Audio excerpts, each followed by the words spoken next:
you know it's going down. I'm your captain. It's going down. I'm your captain. It's going down. I'm your captain. It's going down. I'm your captain now. It's going down. It's going down. It's going down. It's going down. It's going down. And good evening, everyone, and welcome to Nashua ETV's coverage of Silver Knight baseball. I'm Tom King. I'll be joined soon by Jason Robie. John Collins must be away on another junket. And same with Pete Johnson. Tim O'Neill on camera, Dylan Smith on camera, Michaela Savageau on camera. We've got everybody here tonight. Dan Young back at the studio. Tonight, it's the Nashua Silver Knights against the Westfield Starfires. And unfortunately, there's bad news because the Silver Knights last night were eliminated from playoff contention. The last time we did a Silver Knights game, they were battling to try to stay afloat and get out of a losing streak. They haven't been able to do it much. They are 1-15 over their last 16 games. They come into this game 23-34 overall, and they will finish in 5th place in the 6-team Futures Collegiate Baseball League. And they are playing the last place Westfield Starfires, who have no other recourse but to finish last, because they are 15-43 coming in, and they are cemented where they are, looking up at everyone in the standings. But it has been a tough month, just about a month for Nashua. Here we are on August 7th. The last time they won a game at Holman Stadium was July 13th, when they beat New Britain 7-5. 2 days later, they began the week against Norwich, one of the teams that they're fighting for the playoff spot, and Norwich beat them 10-1. The next night, they lost to Vermont 1-0, and the tailspin began. 10 straight losses, and the only team they have beaten in the last 16 games are these Westfield Starfires. Ben Williams will lead off, playing center field for Westfield. On the mound is Josh Florence for Nashua, and Williams takes strike one. Florence comes in 3-2, 3.45. He has thrown 28.2 innings. He's allowed 28 hits in that time, 24 strikeouts, and 8 walks. He is mainly a reliever. If I'm not mistaken, this is his first start of the season as a swing and a miss, 0-2. Been a tough road for these Silver Knights. They will miss the playoffs for the 3rd consecutive year. Hard to imagine a team that has won 6 titles in this league. Wow, if that wasn't run up, I don't know what would be, as Williams takes a called third strike. Florence with a great start to this game. Jimmy Chadwell will step in, the third baseman.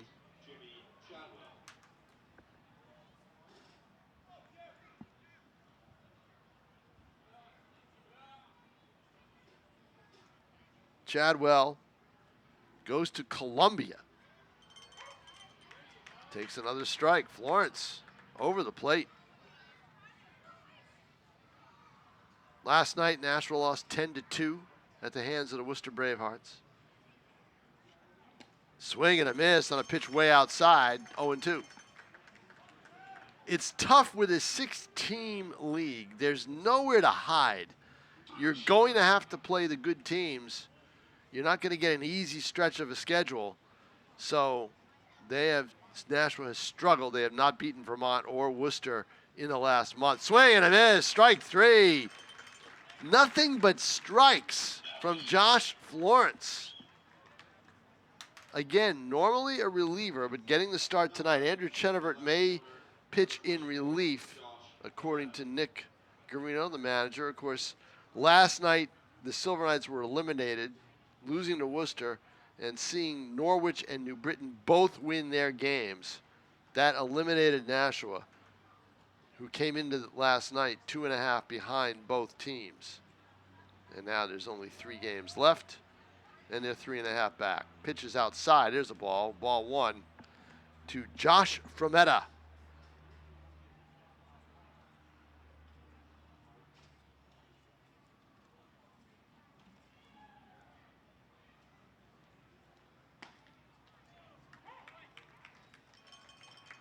Frometta, the franchise leader in a ton of offensive categories, including hits. And then he just did RBIs the other day. Pitches up high, 2-1. They play Frometta straight away. Beautiful night here at Holman Stadium. If you're home and you don't want to listen to my voice, come on out to the ballpark. It is a gorgeous night here. Very comfortable. Low humidity. A little bit of a breeze. Although the flag is still, but I'm still feeling a breeze up here in the press box. Florence, count is even at 2-2. He's pitching out of the stretch, as most relievers do when they come in. Pitch. Fly ball up the gap. It is going to be on the warning track, off the wall. And look at the speed by Frometta. He's in with a stand-up double. Got a hold of that one. Pitcher got too much of the plate. Frometta, who is the poster boy for Westfield with everything he's done for that organization. It's their 7th year already, 2019, first season. That'll bring up Anthony Ruggiero, another name that's been associated with this franchise for a while, the first baseman. Pitch down low. Setting Nashua defensively.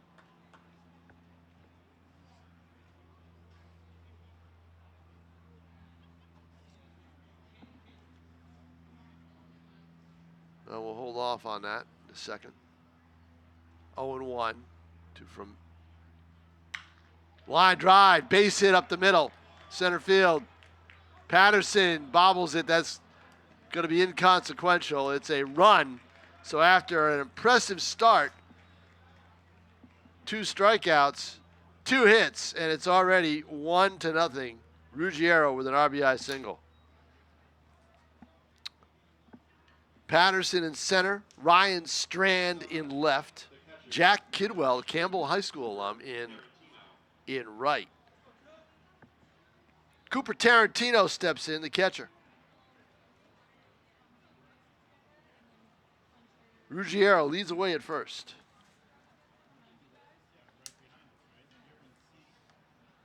He is a threat maybe to steal. Pitch is on the corner for a strike.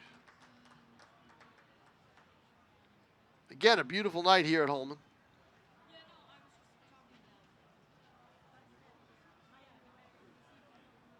Throw over to first base. Back easily is Ruggiero.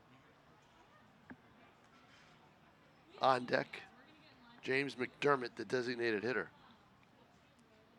Let's hope he doesn't bat in this inning, if you're a Silver Knights fan. Florence comes to the belt. Here's the throw down to second base as the runner goes, and it looks like he's in there, and he is as the ball bounces. He had beaten the throw already anyway.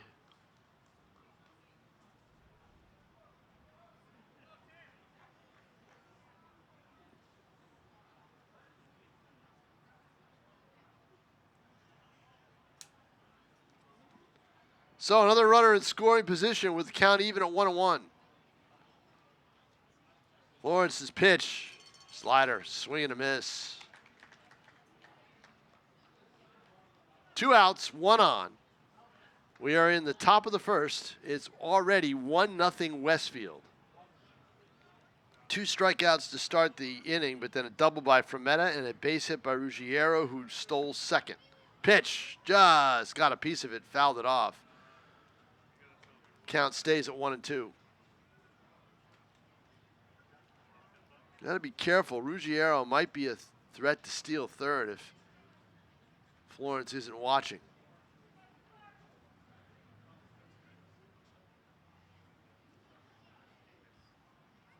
The 1-2 outside for a ball. Counts even 2-2. Fans still coming in here. They had a good night last night, a good crowd last night, about over 1,100. For a Wednesday night, that's almost unheard of here. Tonight may not make four digits, not sure. Last Thursday night, they had a fantastic crowd. Here's the pitch, fouled away again. Tarantino staying alive.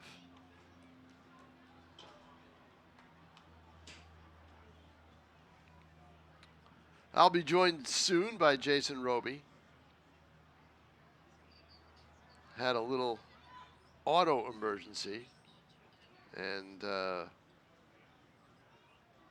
we'll get here at some point tonight. Florence to the belt. Looks back at the runner. Here's the pitch. Fastball to third. Glove nicely. Throw over to first in time for the out. And the Silver Knights get out of it with just one run allowed. So we have played a half inning here at Holman Stadium. The score, it's 1-0 in favor of Westfield.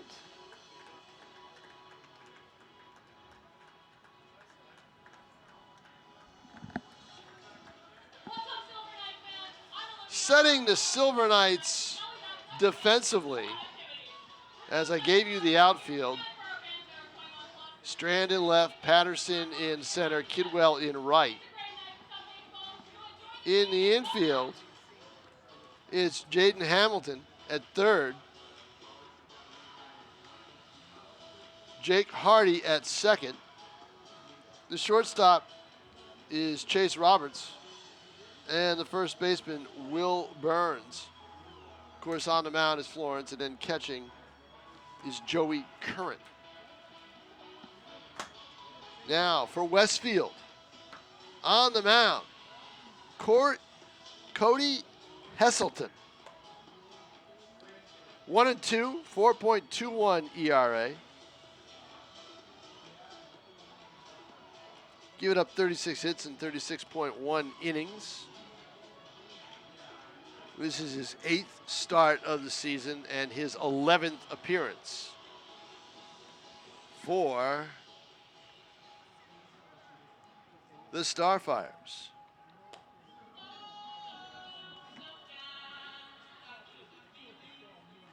Heselton is out of Southern Connecticut. All the Connecticut players in this league because of New Britain, Norwich, and the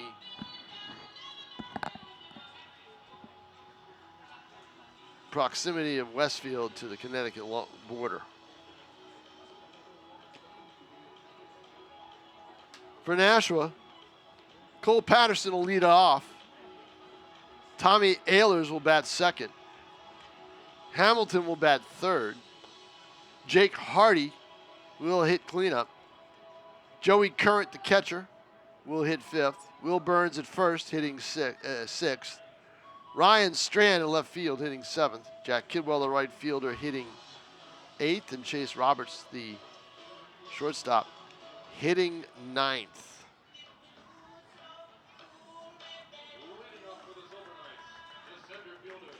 Cole Patterson will step in.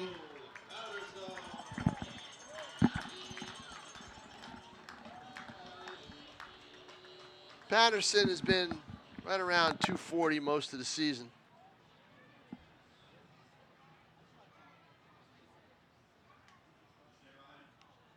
A catalyst, but this team struggled when they lost their center fielder, their second baseman, because Patterson was in center field, Ernie Little. Little played the other night, coming back from a back injury, but I believe he's shut down for the rest of the year.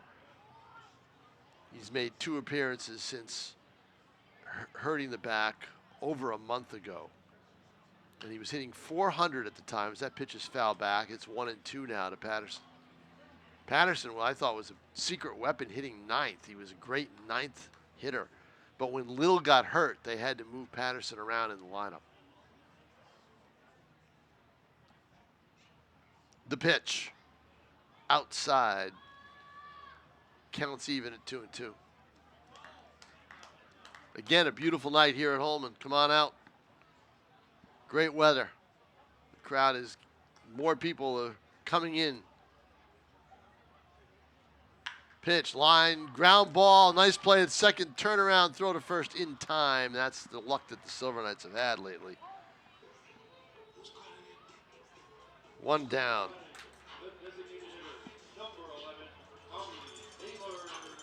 Tommy Ehlers will step in, playing second tonight. He's usually in center field. Or an outfielder. Played left field last night on a ball that it was a little bit foreign to him because there was a ball that was hit off the wall that might have been able to be caught, but he not sure of the surroundings, so he played it off the wall. Pitch is high for a ball. Hessel's pitch popped up. Everybody's shading their eyes. It's going to be play at first, and the catch is made, and there's two away. Nashua, with the players they've lost, this is a staggering number given to me by manager Nick Garino last night. In and out of that clubhouse this season, since it opened up in late May, have been 71 ball players. 71. That's almost half a major league organization right there. 71 players. And that is one of the reasons why they are where they are.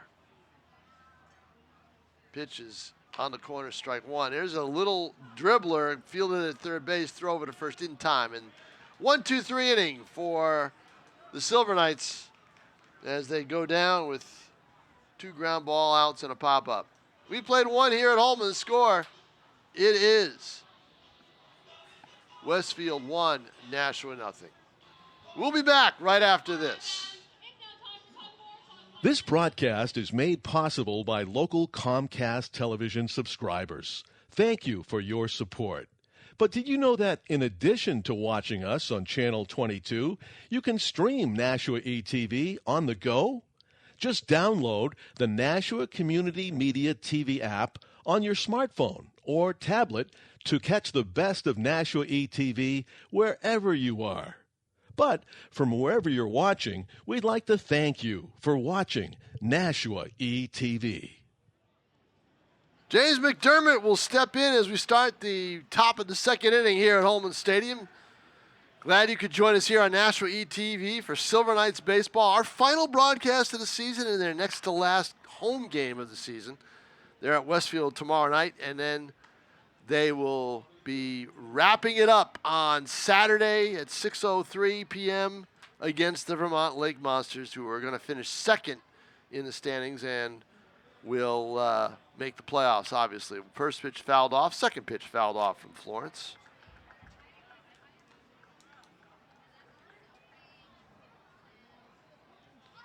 Josh Florence comes in with a 1-2 record. Pitch outside for a ball. Good 0-2 waste pitch. Westfield's got quite a night planned for tomorrow night when the Silver Knights will go there, and I'll tell you about that after this pitch. Pitch is up high, counts even at 2-2.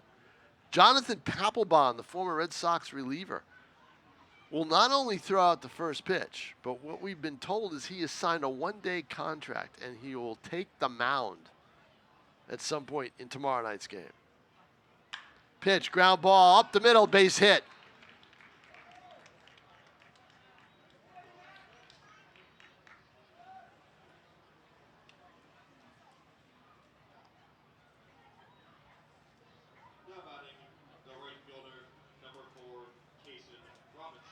Jason Robinson will step in. Kaysen is spelled K-A-C-I-N. Leads away at first base. Pitches in there for strike one.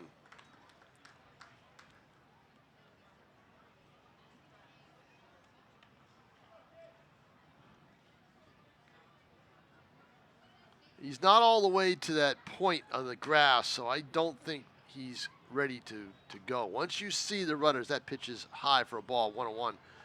Once you see the runner get that right foot near the point of the grass, the outer point of the grass, that's when you think he's going to be going. Florence delivers, pitch, ground ball up the middle, right to Florence. And throw to second, not in time. Throw to first, not in time. Throw to second was wide. It is one of the most difficult plays you see in baseball is for a pitcher to turn and make the throw to second base on a tailor-made double play ball. They almost never get the ball to the bag. And so a fielder's choice, safe everywhere. And an error is going to be charged to Florence.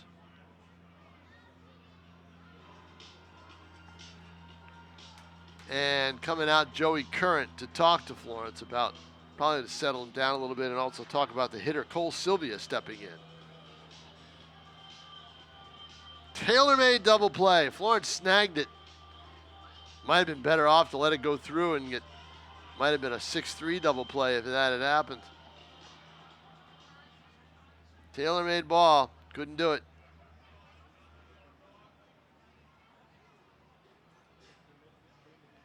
Runners lead away at first and second. Nobody out here in the top of the second inning. Florence to the belt. Sylvia steps in. Pitch. Ripped foul. Way down into the corner by the bullpen. Well, the crowd is picked up here. Not a bad Thursday crowd. Probably expecting a bigger crowd on Saturday, their final game of the season, and the weather is supposed to be beautiful. It's supposed to be getting a little warmer, but the weather's supposed to be great. We've had a great summer of weather in terms of no rain. Pitches fouled away into the stands. Watch out. Boy, I tell you what, you got to stay alert in these stands here at Holman. Especially in the upper bowl, because the netting won't protect you. Believe they've only had 2 rainouts this season, and one occurred after fans were already here. That was the night Brock Holt was here to sign autographs. And then there was another game that was rained out. Pitch is on the corner for a strike. Strike 3 on the 0-2. Big strikeout. Otis Follett coming in, stepping in.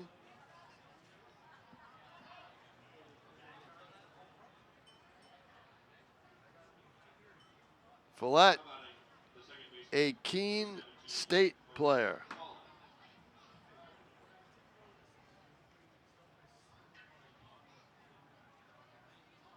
There is some, Keene Swamp Bats are in the finals in the NECBL. I don't know what the schedule is or who they're playing. There's other baseball going on involving a New Hampshire team. I'll tell you about that after this pitch as Florence looks in for the sign. The 1-0 from Florence. Ripped for a base hit to right field. Looking to score. We may have a play at the plate, and no, we do not, as the ball bounces past Current. I don't know even if he grabbed it, if he had a chance to turn around and tag the runner, McDermott, who was zipping around second. So all of a sudden, an RBI from the number 9 hitter, Follett. And it is 2-0 in favor of the Starfires. And Williams steps in. Ben Williams, who struck out looking his first time. He went down on 3 pitches. Williams out of Boston College. Here's the pitch. Curveball. Bounces. It's slow. I don't know if they double up Williams. The throw to second is in time. They got the double play. Florence with a ground ball. Nice play. 6-4-3 double play on a slow grounder. So they escape with one other run scored here by Westfield. The score after 1.5 here at Holman Stadium. 2-0 in favor of the Starfires over the Silver Knights. And we'll be back right after this.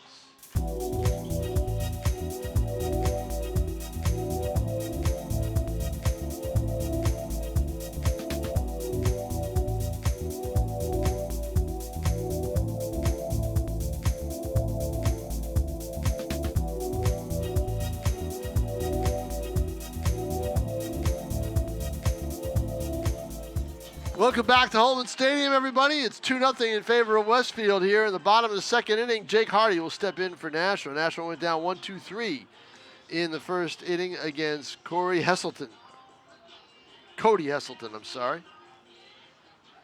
Hardy hitting cleanup, playing second base. I had Ehlers at second. I apologize for that. Ehlers is the DH tonight. Nick Carino said that with the team not in contention, they will play a lot of the players who have been here all year, especially in the season finale here at Holman Stadium on Saturday. And there's only about 9 of them, and he'll put them all out there and try to figure out where they're going to play. It's 1-1 on Hardy. Pitches outside for a ball, 2-1. 2 runs, 4 hits, no errors for Westfield. No runs, no hits, 2 errors for Nashua. Pitch, line drive, that's going to drop in for a base hit. Hardy at first base with the Silver Knights' first hit.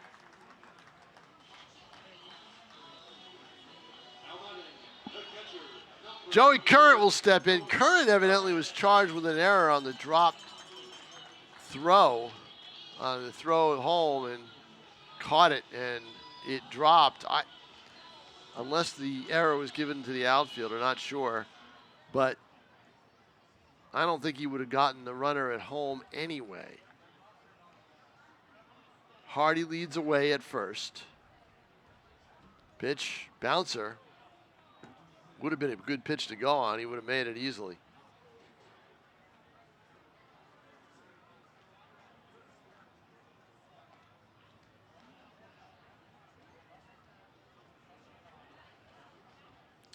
Umpire will brush off home plate.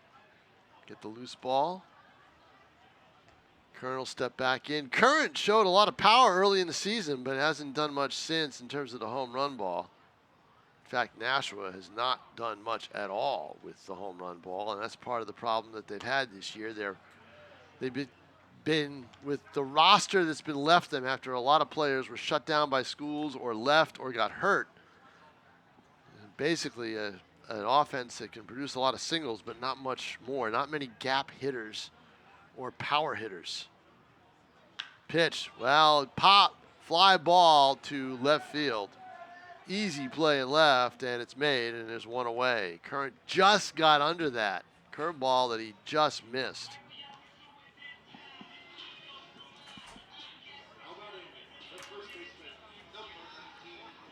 Will Burns, the first baseman, will step in. Burns is a good defensive player. He's probably their best defensive first baseman and their best defensive catcher. Left-handed hitter against the lefty, Heselton. Hardy leads away. Throw over, Hardy dives back. 1 out, 1 on. We're in the second, 2-0 Westfield.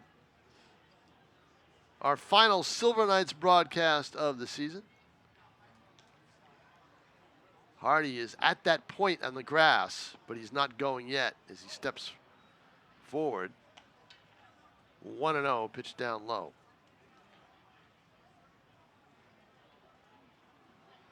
My guess is he's going to run. Silver Knights need to ignite their offense. Nope, not that time. Pitches inside. You got a left-handed hitter,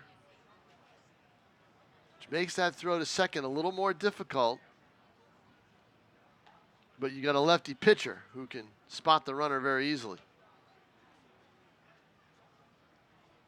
Swing and a miss by Hardy. It's 2-1 on the 2-0. 84 miles an hour according to the Jugs gun. It's positioned in the next booth, 2 booths down in the main part of the press box.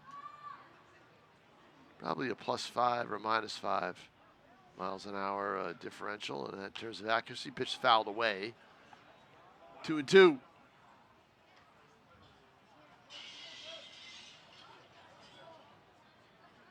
Again, a beautiful night here at the stadium. Come on out, plenty of time. 9-inning game, 6:35. Plenty of time to come out here to Holman. Pitch fouled away again.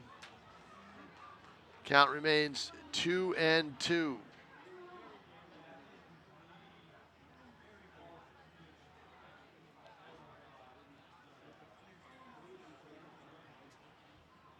Hardy at first base. 1 out, 1 on. There he goes. Pitch, ground ball, throw to second. They got him. Sorry, there was no ground ball. I thought I heard contact on the bat, but they get Hardy on the steal because they picked him off at first base. They threw over to first and then threw down to second. So Hardy caught stealing for the second out. Burns now working on a 2-2. Ooh, just a little low. It looked like it crossed the plate, but it must have crossed low. 3-2 now.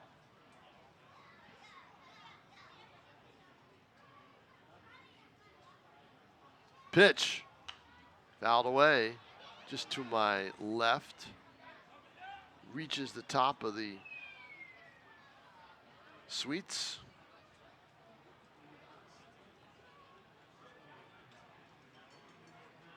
Now this is a much better crowd than it was earlier, than it was about an inning ago.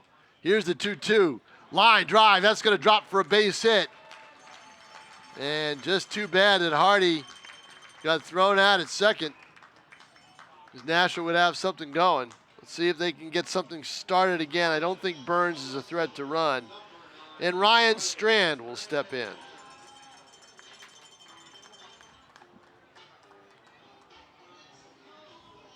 Last night, as I wrote on NashuaTelegraph.com today, and you see it catch it on NashuaTelegraph.com. It's the lead story in sports. Dick Garino, the manager, said he would like to return and is expecting to return, and I expect him to return as well next season as the manager.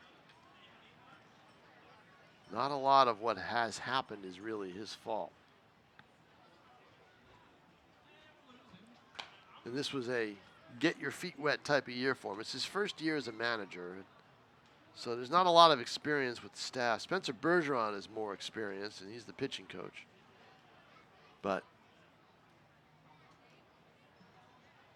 he's also the head coach at Wyndham High School here in New Hampshire. Pitch is just outside, 2-1 to Strand.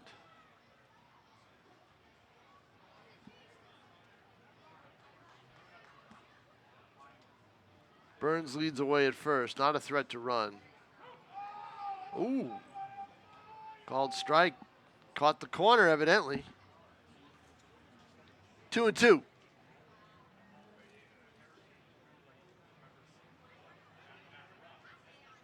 They play Strand pretty straight away. Pitch right down Broadway, strike 3. Don't know what he was looking at, but he was looking at a good pitch. And that'll do it for the Silver Knights here in the bottom of the second. No runs, 2 hits, no errors, and 1 man left on base. We played 2 here at Historic Holman Stadium. The score, it's Nashua, Westfield 2, Nashua nothing. We'll be back right after this. You're watching Nashua ETV, your home for exciting local sports action. Whether you're at home or away, don't miss a moment of the big game. Check out our updated app, now also available for iPhone and Android. Just search for Nashua Community Media TV in your favorite app store. Follow your favorite local teams on Nashua ETV, bringing you closer to the action than ever before. Jimmy Chadwell will step in for Westfield. Chadwell struck out his first time up, struck out swinging. 2-0 in favor of the Starfires. Nashua has not won a game at Holman, and it's a stretch of 8 games. It's not as many games as you would think, because there was an all-star break, and they were on the road for a while, a long road trip. They have not won a game at Holman since July 13th. The 0-1 is a strike on the. You're getting the outer corner with this umpire behind the plate. So if you're up there, you better be swinging if the pitch is a little bit away.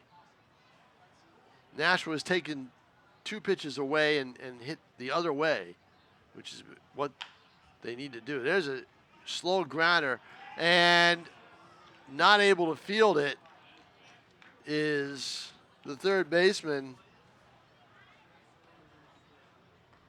Hamilton.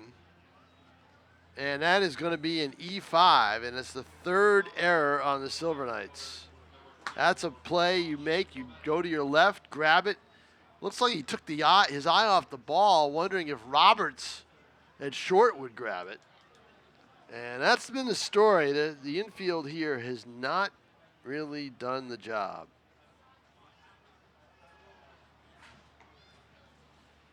They've had trouble defensively in the infield all season long. That pitch has popped up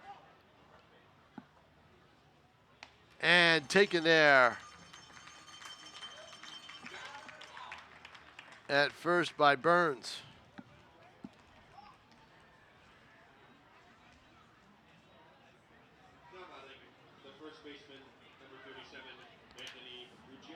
So Frometta is out. Ruggiero steps in. He's got an RBI single. 2-0 Westfield, 1 on, 1 out here in the top of the 3rd inning. Jason Robie will be here probably in about, 15 minutes or so. Little car issue with his son. He had to go pick him up, take him to work, do all those things. Nothing worse than having car trouble, let me tell you. First pitch. Outside a ball, 1-0. They play Ruggiero fairly straight away. Burns holding the runner on at first. Florence to the belt. The pitch. Little high and away. It's 2-0.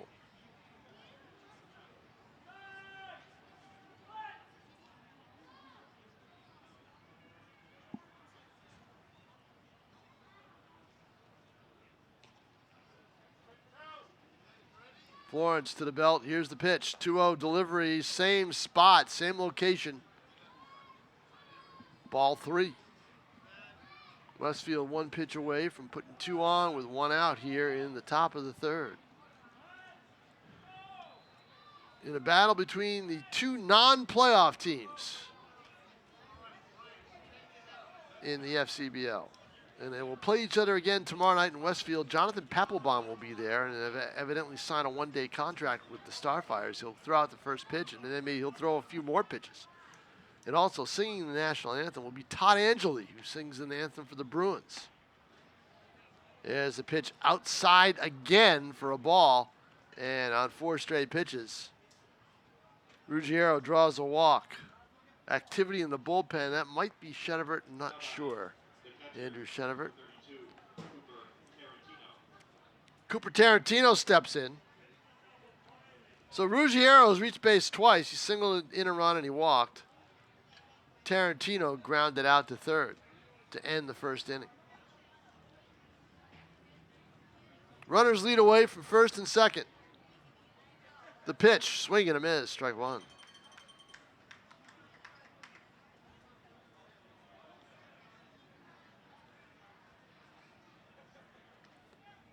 Norwich and New Britain are tied with records at 27 and 31. One will finish 3rd, one will finish 4th. Pitch, ground ball to short. Roberts bobbles it for the 4th error of the game for the Silver Knights. And there you see, everybody, one of the reasons why this team is where it's at. The 4th error in 3 innings. That was a double play ball. And now the infield is coming in. McDermott, the DH, coming in to the plate. Singled his first time up. Pop up in foul territory, chasing it, and it's out of play. Going a long way since he was playing in was Hamilton.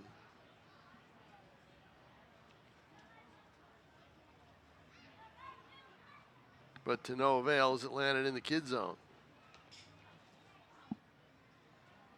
Bases are loaded. One man out. Dermott takes the ball.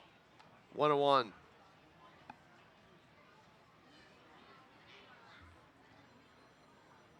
2-0 Westfield. They're looking for more. Here in the third. Florence's pitch. Back to Florence. He should make an easy play to the plate. He does. Throw to first. Double play. Great. 1, 2, 3. Double play. Florence gives Curran a pat on the back.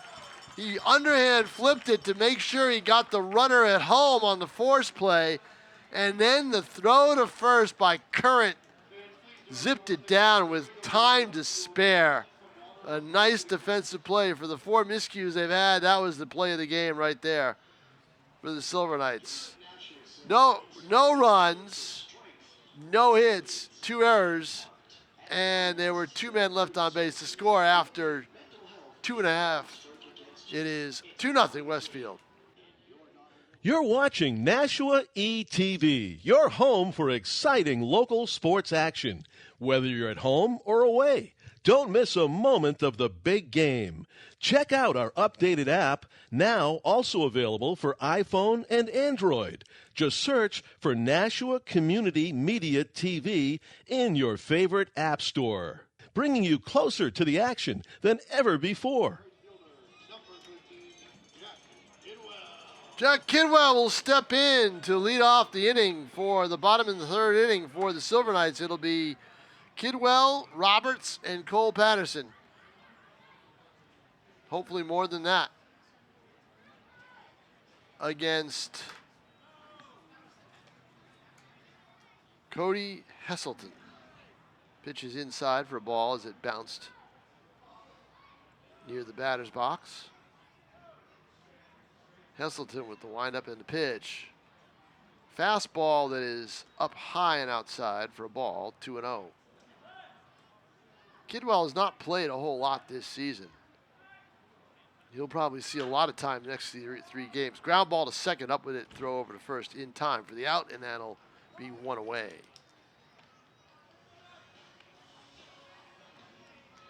Very clean play by Follett at second. Here comes Jason Robie.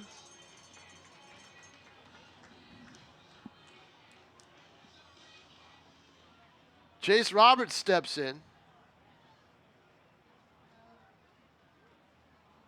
It's his first at bat.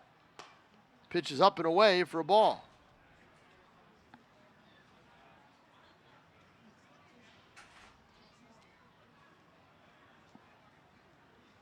Fastball right down Broadway for a strike, 1-1.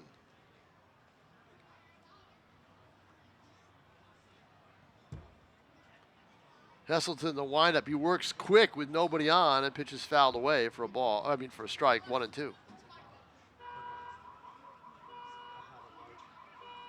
There have been cars who have gotten damaged in the parking lot. I saw one happen on my way in late to a game a couple of weeks ago. That ball, foul ball, looked like it was going out of the stadium. Pitches outside for a ball, 2-2. The other New Hampshire game of interest in baseball is the Bedford Little Leaguers playing for the New England Regional title against Braintree. And that's being played in Connecticut. The winner goes to the Little League World Series. That's tonight, 7 o'clock. 3-2 pitch. High and away. And they had 3-2 on the, yeah. Roberts didn't know the count. Did not know the count. He was waiting for the next pitch. Walks. So we got a runner. Jason Robie will come on board next inning. Cole Patterson steps in. Patterson grounded in second his first time up. Roberts a threat to run at first. 2-0 in favor of the Starfires. They look to add more. They bases loaded, 1 out last inning, and a 1-2-3 double play got Nashua out of it. Pitch is fouled away for strike one.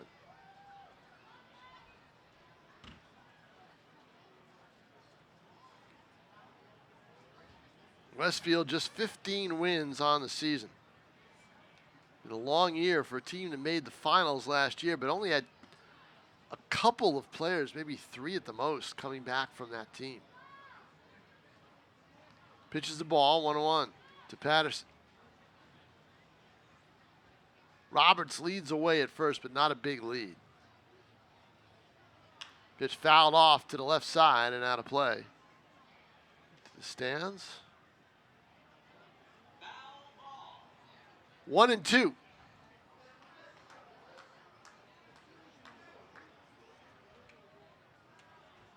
A week from tomorrow, I'll tell you after this pitch. Changeup is going to be looped into left field for a base hit. 2 on with nobody out, or with 1 out here for the Silver Knights. They have something cooking here in the bottom of the 3rd inning. Patterson simply reached out and nudged it into left field.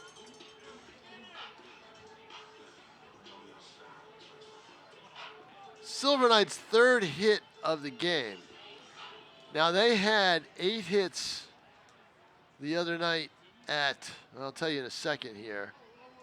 See what this happens with this pitch. As stepping in is Ehlers, who popped up his first time out, foul back just to my right. So they have 3 hits tonight. They had 7 last night. That's 10. They had 8 on the game that really put them well behind. On Wednesday night, a game they really wanted, or on Tuesday night, a game they really wanted to win at New Britain. So that's 18 hits. 17 of them have been singles. 17 have been singles. No extra base hits. Swing and a miss by Ehlers. And that is another part of the problem with this team. 0-2 on Tommy Ehlers, who rejoined the team, started the year with them, then went and played in the NACBL. That was pretty much scheduled. And then came back, said he would come back at the end, and he did. Pitch. Ground ball, that's going to be a fair ball down the line. Going to drive in a run, maybe 2. Nope, throw to 3rd. Not in time. Ehlers into 2nd with an RBI double. And the Silver Knights are on the board. So just as I say that, Nashua gets its 2nd double of the week. Ehlers with a ball perfectly placed down the line. And Nashua on the board. An RBI double by Tommy Ehlers. Jaden Hamilton will step in.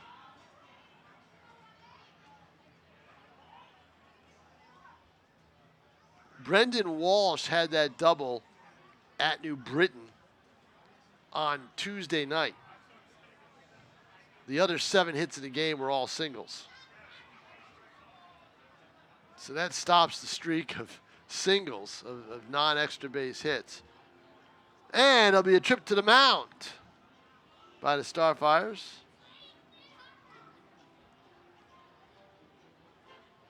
Did not see anyone warming up in the bullpen. There's nobody out there now, so I would bet that Florence may be done for Nashua, and that they may come in with a reliever, whether it's Chenevert or not, I'm not sure. We'll see when the next inning starts. Umpire goes out to break up the little soiree on the mound. Hello, Tom. Ah, Jason Robie, glad you could make it. I am the answer to the Jeopardy question, the final Jeopardy question. Which is? Which is? Who is my partner for the night? Well, I apologize, folks, for being late here. I unfortunately had car troubles. Yeah, it's funny. When you texted me, you said, and this is a sign, Jason, of how old you are. Because when you said your son had car trouble, yes, I remember the days when your son might have bicycle trouble. That's true. That's true. And then tricycle trouble. Boy, I wish it was tricycle trouble. A little more expensive. Oh, I hate car that. Trouble, yep, but no it doubt is what about it is. He got to work okay. Car got towed, and and everyone's safe and well, so that's good. Yep. Starfires up here 2-1, top of the fourth. Is that right, Tom? It is. Top of the bottom of the third here. Bottom of the third. Okay. Bottom of the third. All right. Second and third, one out. I'll do this for the rest of the inning, and then you can take it. Something stop brewing top of the fourth. Great. But I already have a picture, so I don't have to worry about it. I got one from up here. Swing and a miss, strike three, tag out with first base open. That pitch fooled him a little bit. Yep. Good off speed. But that's 2 outs. Hamilton goes down swinging. Go ahead runs. Sitting there for the cleanup man, Jake Hardy, who singled his first time up. So let's see. Hardy singled and then he was thrown out trying to steal. He was actually picked off. Second base.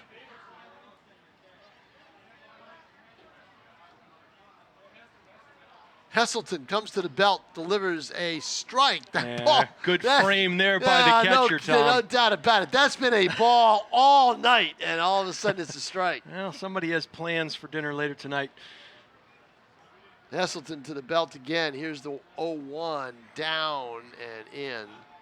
1-1 the count. Of course, it always helps when you can get that first pitch strike in there. It gives you a little more room to wiggle. If you're a pitcher, you can come at them with something a little bit different.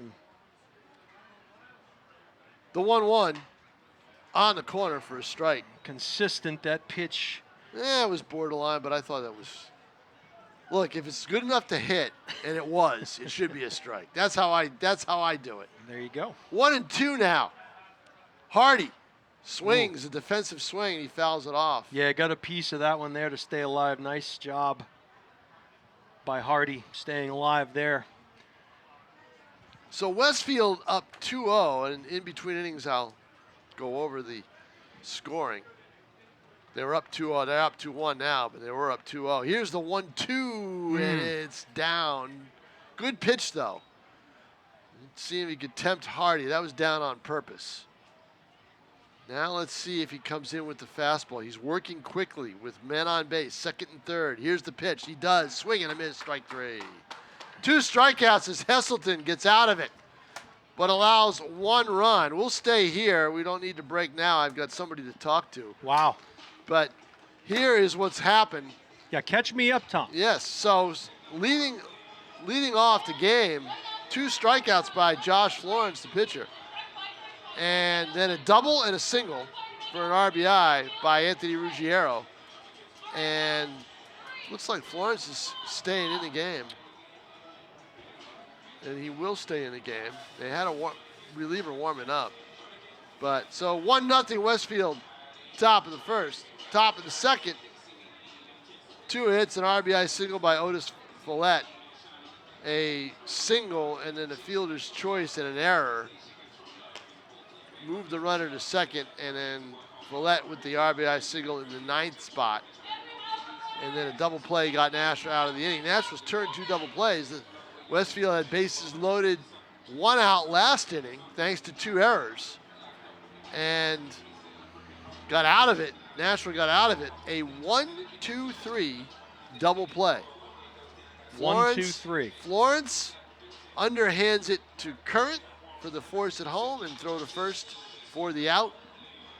And a 1-2-3 double play to end the inning. And we are at 2-1. You saw the RBI single there by the RBI double, rather, by Tommy Ehlers. And that's where we're at. 4 hits apiece. But the big number is the 4 in the E column for Nashua. Yeah, I was just looking at the scoreboard, Tom, when I got in here, and I was wondering if maybe that was a mistake, but... Oh, no. That's kind of oh, no. You're looking at a 1-15 team in its last 16 games. Well, that was my question, Tom. It's the first Silver Knight game that I've called here all year this summer. Yeah, and right. you know, it was a team that was sitting pretty around the All-Star break, if I'm not mistaken. No, right? they were sitting pretty before in the 3rd spot. They were 22-19. Yeah, they've gone 1-15 since. Delivery outside. They're going to ask. He said no. Ball 1 taken there. But, Tom, my question to you was, you know, is it a combination of things? I mean, when I read your articles on the Telegraph Online, I see, you know, it's a revolving door of sorts. It's not putting the ball in play. That one fisted off the hands, going to be a quick bang-bang play, and could not get the scoop off the dirt. Don't know if he would have been called safe anyway. Burns at first base usually scoops that up. Let's see if they put a 5 spot up there. I was waiting to see that as well. But while we're waiting for that, Tom, your opinion, a matter of revolving door players in and out, pitching, not hitting. Let me tell you where it all went south. And this is a one pitch. One pitch killed their season. And after this pitch, I'll tell you. All right, this is Silva in the 8 spot here, batting for the Starfires. The right-handed box. First pitch swinging, double play in effect. A scoop that time, Tom, and that gets him. And there you go. The 3rd double play of the night. So you got 4 errors on one hand and 3 double plays. That's a fantastic job in the field there, and a tough play for the third baseman, who had to charge and then throw back towards the right center to make that play. And that's a difficult throw. You're not throwing downhill, so to speak. Got to throw across your body back to the second base bag, and it was on the money. Great scoop at first. Definitely. Double play turn there, 2 down. So let's go back in time. Oh, if only I could. Yes, I know. Me too. Did I say that out loud? I apologize. Me too. Let's go back in time to July the 15th. Actually, July 16th. Wednesday night here at Holman. Vermont in town. And it's 1-0 Nashua. A pitcher that we know very well, Brandon Mativier, the former Girton pitcher, who pitched out of a bases-loaded jam not his own creation, but pitched out of it. Great pitch there to retire the side, Tom. Yep. Sorry, go ahead. So, perfect time for me to tell the story. So, 2 outs, nobody. He comes back to pitch the 9th after getting out of the jam, coming in from the pen to get out of a jam in the 8th. Full of emotion. 2 outs, nobody on. Retires the first 2 hitters. The next hitter hits a ground ball up the middle, and the problem with Nashua's infield all summer long has been lack of range. There was no way they were going to make that play. Right. Infield hit. Then Mativier on a 3-2 pitch walks the next hitter for Vermont. And that brings up the most dangerous hitter in the Futures League, and that is Sean McMillan out of St. John's. McMillan is in this league to do one thing: work on his skills defensively at first base, where he's gotten a lot of games in. He is up. He leads the league in home runs. He has killed Nashua with homers this year. In fact, he took Mativier dead center on a line drive home run. It took about 2 seconds to get out earlier in the season. 2-2 the count. The strategy was going to be, if it's 2-0, walk him. Yep. But if he gives himself up, go get him. Go get him. 2-2 pitch. The call was for a fastball high. First time that they will have thrown him a fastball in ages because they're afraid of it. But see if he can chase a fastball out of the zone. Shaken off. Off-speed pitch. Hung. Bye-bye. 3-1, Vermont. A crusher. And to add insult to injury, second and third, 1 out for Nashua in the bottom half of the 9th, 2 strikeouts to end the game. Oh. That is where the season went south. Nashua never recovered, and I mean never recovered. The start of a 10-game losing streak and a 1-15 stretch. Curran takes a... or the second game of a 10-game losing streak. Breaking ball down 0-1. Second pitch, another breaking ball. Quickly down 0-2. So, Tom, would that be the only factor? Because I know in some of the things that I've seen and heard, it was timely hitting or not hitting at all. Well, this is a bad offensive team. Yep. And they thought that they had enough hitters that we could hit for Nick Carino at the start of the year, as that ball's fouled off. Nick Carino, Joey Curran in, down 0-2. Nick Carino realized at the start of the year, he thought he had enough hitters, but he knew that the best way for them to score was get them on, get them over, get them in. Sure. And they had a leadoff guy named they had Ernie Little, who is really good. 400 hitter to start the year. There's a fly ball that's going to maybe drop in. It does. Going for two. Going to be a close play at second. He's going to be out. You know what? He slid towards the Whoa, third base he side of did. the bag, Tom. That Saved throw him. took him off the base and towards first, more towards right field. And Exactly. a good read, a great read, actually. By Current. As he slides to the third base side of the bag and evades the tag. And good positioning by the umpire there. He had it clear as day. So, But Little got hurt his back. And they had a 1-2 punch. Little and a kid by the name of Anthony Grabeau. Both hurt. Grabeau was knees, Little was back. Haven't been the same since. They were table setters. And they really, once they got on base, they weren't staying where they were. And it was great strategy, and it got them that 22-19 record. But Little went down with a bad back, and the team hasn't been the same since. And Grabeau also with a knee injury, and he's out. So they had to take the number 9 hitter, Cole Patterson, who's 240 hitter, and put him at first, in the leadoff spot. And it's been a rotating spot in the leadoff spot. But it's been a revolving door of players too. Schools have shut down pitchers. They've shut down position players. that is a moon shot Wow, towards is right it field, ever. hanging up there just on the edge of the shadows. There'll be a tag bluff and a good throw back in. Nice job there for the long out. But with what's left, until the double that you saw by Ehlers, they had 17 hits, and 16 of them had been singles throughout the week. Singles hitter team.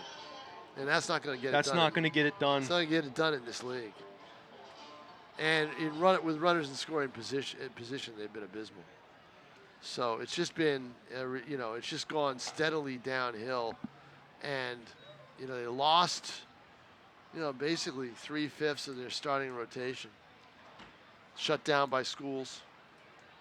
And talking with Nick Garino last night, he knows it's possible to have that happen with the pitchers, but there have been some position players that have been shut down too. And he said they're going to have, even with some of the schools that have shut down pitchers, they're going to have a hard conversation with some schools. Strand kind of gets jammed up on one, sends it sky high into left center. And again, a bluff as the ball comes in quickly. But here's the number that will floor you. And I said it earlier in the broadcast while you were on your way here.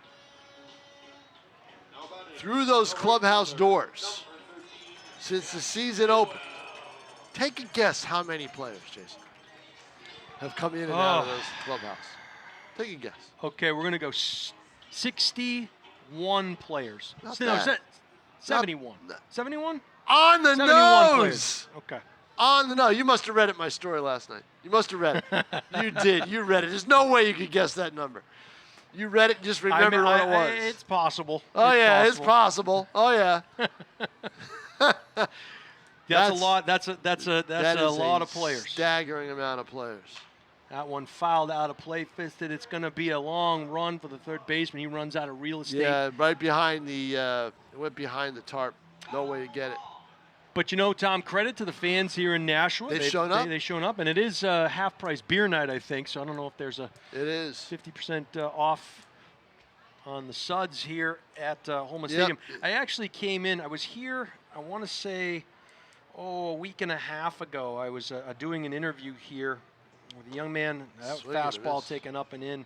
Couldn't catch up to it with Pete Hansen. PJ Hansen used to play quarterback at Concord High School, and he does a live stream or a interview thing with former football coaches called Pete Hansen Football. Okay. And we came here to do the interview, and I called up Cam Cook to see if if we could get into the stadium just to kind of do the interview in the stadium and talk about when Nashua High had football here. Yep. And they were on the road, I believe, that night. They may have been rained out, but I came in and he was gracious enough to let us in, and he was in burning the it was later on at night, and he was working. He was in the offices there.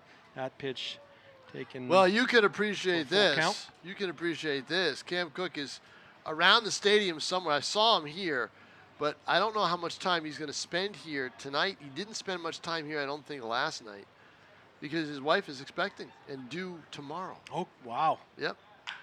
That one is going to get through Let's the hole. see. They're going to send him. That's Yeah, going we're to play gonna the have run. a play.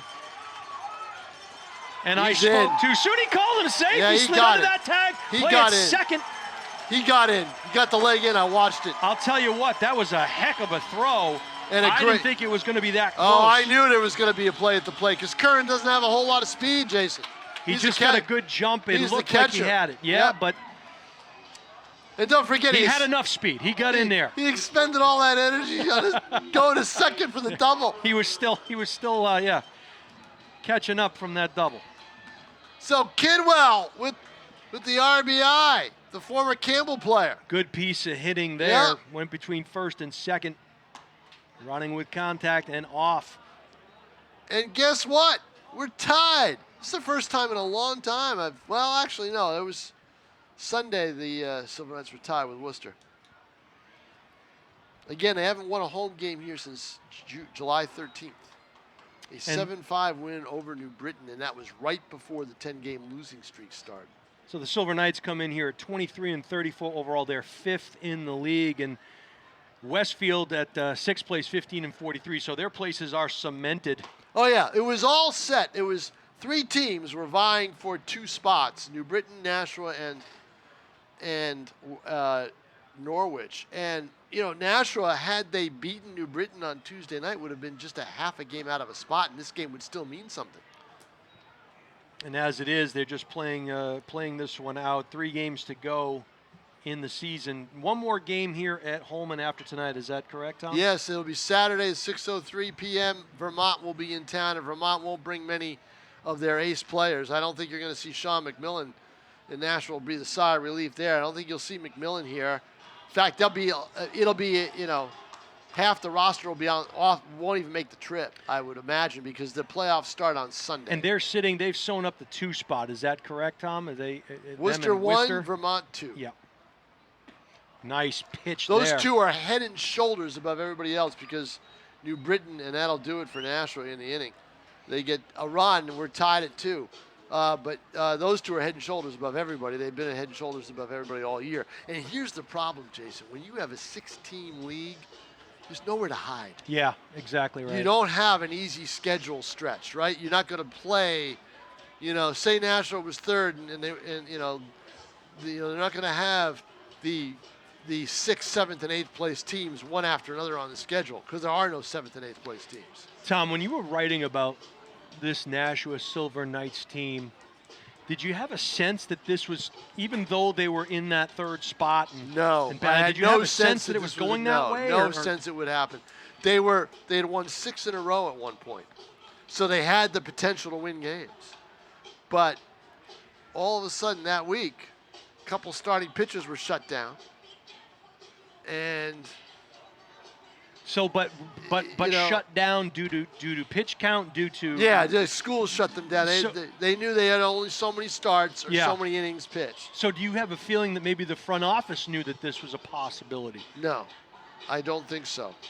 They did not expect this. There is no way. Now, had they just gone 500? Sure. Yeah.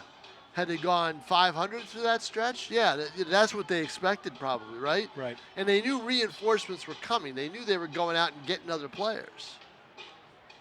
But just not enough.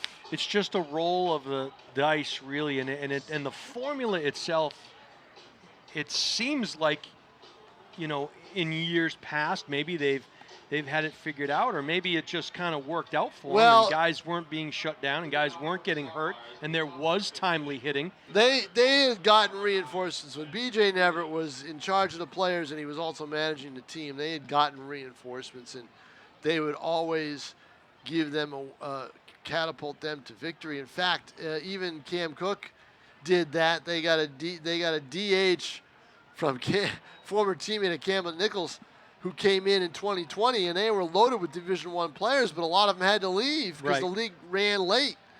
And they got a kid by the name of Kyle Bouchard who basically just batted them to the title in 2020. So they've made those moves, and they've been successful doing it.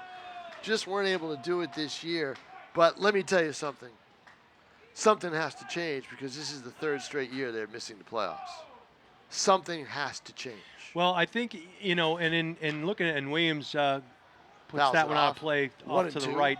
1 and 2 count to the leadoff hitter Williams. But one of the questions that I have is, the last couple of years they got off to slow starts. Right. This year They had a decent start. They had a decent start, so they figured out that part of it. Right. But the players that they had who got them that start, there's maybe 2 in the lineup tonight. And here's the other thing that Garino said to me, and I asked him about this too. Shortstop Chase Roberts. He's a high school kid. Yeah. This is not a high school league. This is a college league. I don't believe in the incoming freshman rule. I just don't. Now, all right, you're going to have the rule, but limit it. The league's got to start to limit it, but they're afraid to because they're afraid they'll lose schools. Because what a college coach will do is say, I'll give you this kid, but you got to take this incoming freshman. That's the deal they make. There's got to be some sort of way. And I'll be honest, there have been incoming freshmen that have played well. But if you look at a roster and you've got 6 of them, Nashua doesn't have, but if you've got 6 of them on the roster, it's not good. Well, you have to think too that that's a lot of baseball. Because Well, that's a lot of baseball. There's been a lot of baseball for the colleges, Yeah. for the college kids. But my point is that they might be more used to it than say a high school player or right. a Well, freshman. I'm gonna go back at you on that one. You know why? What's Legion ball? Right? Not as many games. But not as many games, but also but in terms of the level of competition, the grind is the grind, but it's an elevated grind for some of these guys. It's not, you're grinding in Legion ball, but and that one just foul to the left of the bag. But runner was on his way. And again, you look for It's reasons tough. why it's you tough, look for. but here's the other thing: is they don't come here till the middle of June. They can't come until after they graduate. So it's not as bad as you think. So but the level of play. The level of play, right?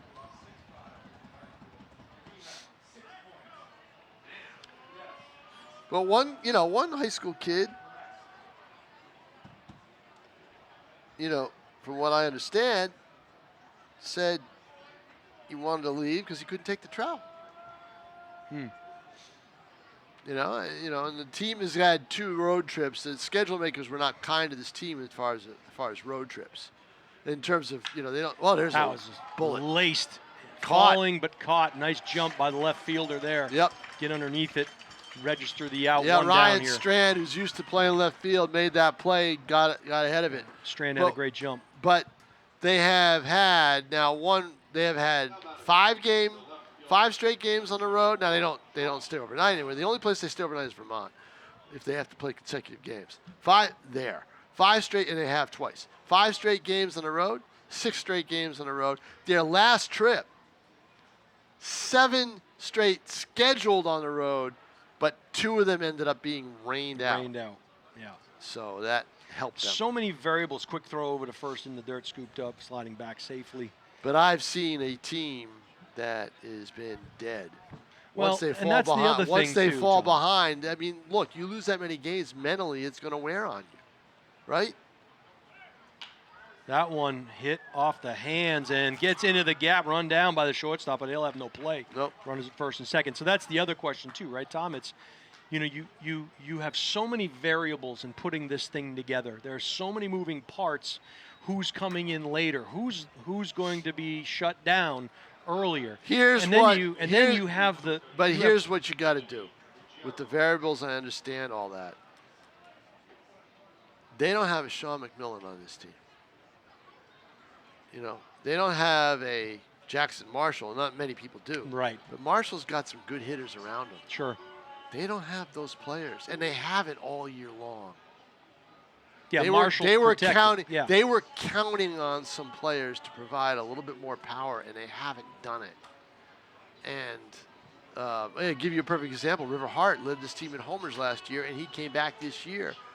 Started the year off hitting below 200, and didn't play well, and was benched, and then developed turf toe. Right. And had to be shelved for the rest of the year. So that's one power hitter gone. Another couple power hitters, guys who had power numbers in college, did not translate to this league. Now, is it the wooden bat? Is it the pitching? Who knows? But and it goes downhill quickly. You start losing. Oh yeah, you start losing, right? And then you lose the team. Right. Nice fastball inside, couldn't catch up to it. Starting off 0-1, important there as Ruggiero, the first baseman. He is rich base twice. Single, RBI single, and a walk. Well, has a chance to do something here with a runner in scoring position. Can pull that ball to the right side. Ooh, up the right middle. Between the wickets. Hard hit. And that throw will be off the bag, sliding in safely. Starfires have second and third and have retaken the lead off of a laser. But here's a little thing. The laser up the middle, you throw to third base. If that throw got by, if it got by Hamilton, it was a run because Florence was late getting over there. Right. All these little things have they added up. You got to do the little thing. You don't have to do great things. You have to do the little things great, right? Yep. And that's in almost any sport. I know it's cliche as it looks like we're going to get a pitching change here in the top of the fifth inning. So Florence will head to the bench, gets a nice round of applause from the folks here at Holman Stadium. Let's see the number. It might be Chenevert. I'm not sure. Andrew Chenevert, who's a starter normally. Number 10. I believe that's him. Yep. Yep, that's him. I can tell by the big righty. Yep. I did a story on Chenevert because he had won 10 straight games. Going back to 2 years ago. 2 years ago. Actually, start of last year, he had lost his last start in 23. And in 24 went 5-0, and this year went 5-0, and then he hasn't won since I did the feature. Is he the league lead for wins, Tom, at one point? He's tied for the league lead in wins. Okay. Yep. Probably not a lot of run support, as you've alluded to. Boy, as I look out, this is a nice Thursday night crowd. Sure is. Wow. I had to park, Tom, beyond the pool. Really? Yeah. Did you take a dip on your way in? I was gonna head over and go get something to eat at the. All right, Jason Robie. This is how difficult. This is how difficult it is living, at my age. All right. 79, are you, Tom? Actually, it's 120. Okay, gotcha. So, all right. So, beautiful day. I'm basically caught up with a lot of my writing. I'll spend it by the pool before I go to work. Sure. So I have those those pool chairs you lie flat on, but they're not plastic. They're those strands. Yep. You know. And a few of them are broken, so I've got to land high on the chair. Okay. But when you get older, Jason, the lower the chair, the worse it is. Okay. It's just tougher to get on it. You're like a turtle. You're tougher to get off it. You're just like a turtle. You need all right. Okay. I lie down, and it's a long thud to get on those chairs. Uh-huh. And this time I landed too hard and too high, and the chair flipped back, and I went boom. And down he goes. Down goes Frazier. That's what happens when you get old. Well, you can't bend the knees. I don't feel bad for you, Tom. Yeah. Nobody does. Nobody does. Second and third, one out, one in. That's going to get a run in. And maybe more. Infield was in on that one, so 2 runs potentially. Play at the plate. And he's in. He's in, yep. Just barely. One hopper to the catcher, slid under it, and quickly Starfires put up a crooked number here in the 5th as they extend the lead to 5-2. Still just the one out. So McDermott will come to the plate. Tarantino stands at first base. Just the one out. So Ruggiero's got a couple of RBIs, and Tarantino, who's reached base twice, got on an error and singled in the run. He's got an RBI, and now McDermott, the DH, will step in. You know, I don't care what level of ball or what sport you play. It's just winning is contagious, and unfortunately, so too can losing be. And it just it's can contagious, have all right. an impact. Can have an impact on you, you know, mentally as well as physically, and you know, you see it in Major League Baseball. Tom. In Major League Baseball, players don't shut themselves down and say bye-bye, and that's what happened with this team as well. Ooh, another sharp hit. That's going to fall in there for a base knock. Wide turn at second, but a nice throw. The thing with Chenevert is the good thing about him is he's always around the plate. The bad thing about him is he's always around the plate. Right. He will give up hits, which is why he's more of a starter than a reliever. He was a reliever at St. Anselm, and then he got his way into the rotation. And I think that's where he belongs. Because as a reliever, he's around the plate, but he's going to be hit. He's he may need to develop a third pitch. Robinson, the right fielder, steps into the box. Runners on first and second. Still just one down here in the top of the 5th inning. Chenevert delivers, comes inside. We'll get the inside strike call. As looked like Robinson was kind of jackknifing out of the way there. Must have caught the edge of the inside corner. 4 straight hits for the Starfires.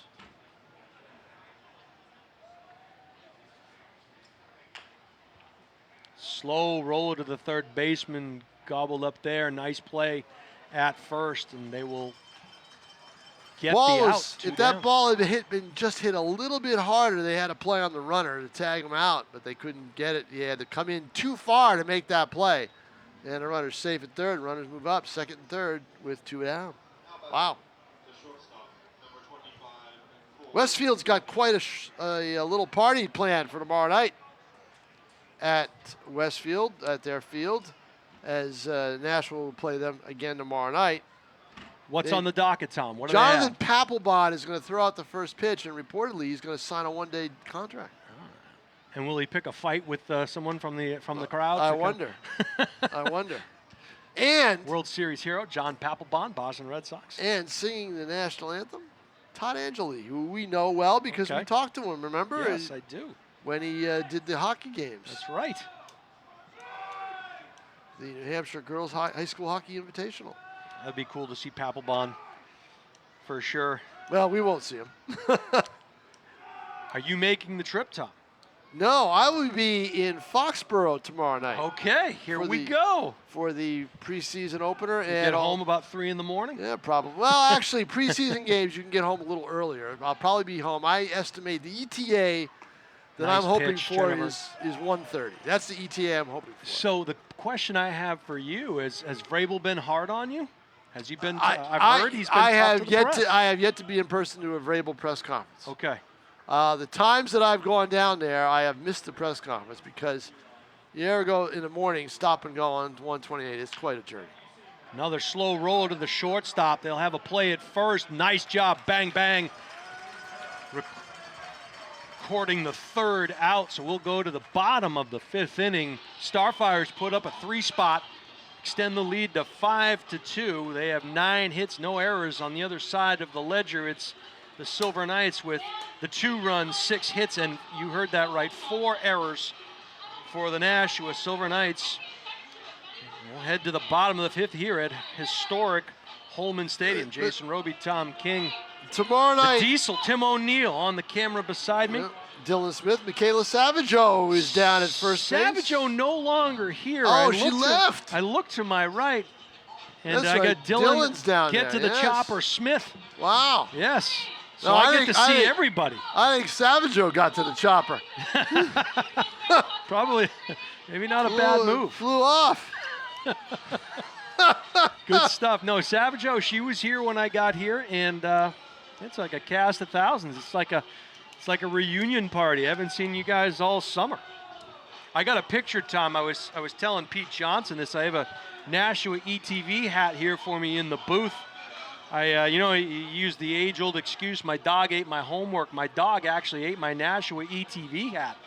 Took a picture of it, and I was going to wear it here tonight. It's a good look, and maybe kind of symbolic of the season here that Nashua Silver Knights have had it. The way it's been. Yeah, it's been tough. Here's my my rule with the ETV stuff that we get, the clothing and all that stuff.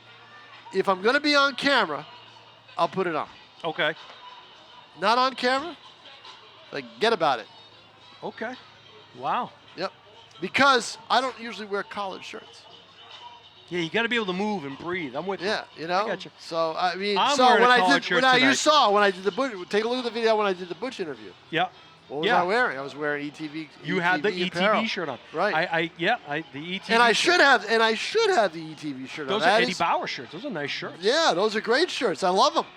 And I should have it on for something like that.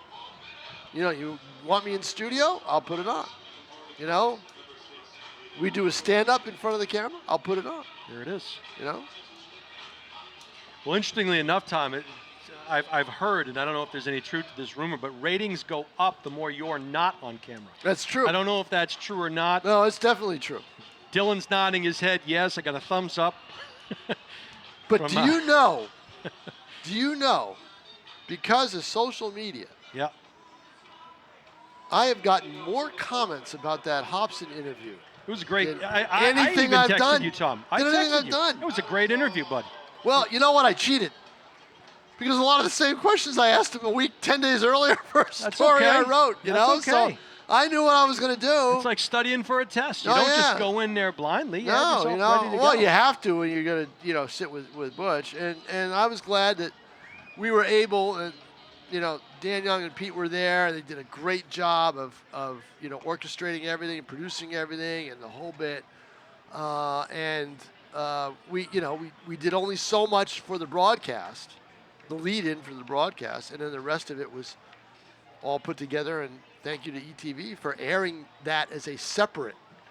It was about a half hour, I think. It was a great interview, Yeah. and I was riveted. I was stapled to my seat. Really enjoyed it, Well, and it was great seeing Look, Butch again. The subject made the interview. This is why Butch Hobson rescued a franchise. All right? I mean, it probably would have lasted 5 years, not 10, had Butch not come. Right. People, as Billy Johnson said, one of his best quotes, and it was a simple one. People just love Butch Hobson. And that was true with that. That was true with that night here, and that was true with the interview. People wanted to see what he had to say. I also have to believe, Tom, that he was able to bring in some of the players that they ended up Yeah, with no because doubt of who about he it. is, right? No doubt about it. Yeah, people love playing for Butch Tommy Hobson. Ehlers, the DH now, after Patterson struck out swinging. People love playing for Butch Hobson. Well, his son Casey started as a freshman quarterback For us, you. 6-3. For you, how that did you year. like having Butch as a parent? He was great. No, we Yeah. did have a meeting, a parent meeting, and Yep. he and his wife were there. They were fantastic. Yep. And obviously I would have loved to have had him all 4 years. There's no telling. In high school football, the most important, I don't care what, the most important position is the quarterback. The quarterback, position. oh You yeah, no need to doubt have about it. You got to have a Any team good that's had quarterback. success has had a star quarterback, Right. and he was on his way to becoming that for us. And Oh yeah. he went 6-3 as a freshman, breaking ball there, pulled a string, and they'll get called out on strikes to record the second out. But having someone like him in the lineup and knowing that what the offense was going to kind of evolve into because of his abilities, Right. we started running some of the spread stuff and the zone run game stuff, and he would have been a bigger part of that as a sophomore carrying the football. And the reason he didn't come back was the family moved to California Yep. to be closer, I believe, to Butch's wife's parents. I believe. I'm not positive. Maybe not. No, maybe that's why they came east. I think that's why they came east. Not sure why they went to California, but that's where they ended up. And that's why Casey did not play any more games except his freshman year in Nashua North. KC's brother ends up playing, Hank ends up playing, I believe, Arizona State football as a linebacker. Unbelievable. So, isn't it? yeah, that would have been a nice problem to have. No kidding, huh? But, you know, it is what it is. No balls, 2 strikes, 2 outs here. Hank, KC, and the little guy Noah. And then they had a daughter. They had a baby while they were here. That's correct, yeah. Yep. She's got to be, I was thinking the other day, she's got to be almost 20. That's how long it's been. I think, right? She's probably born in, I think around 03, 04. That's 20 years. Except when I'm joking around with you, Tom, I try not to talk too much about age. Yeah, it's a good idea. Good idea. It's not going anywhere, Good but if it's idea. in the recesses of my mind, that's the way to do it. Man, oh man. Idea. Yep.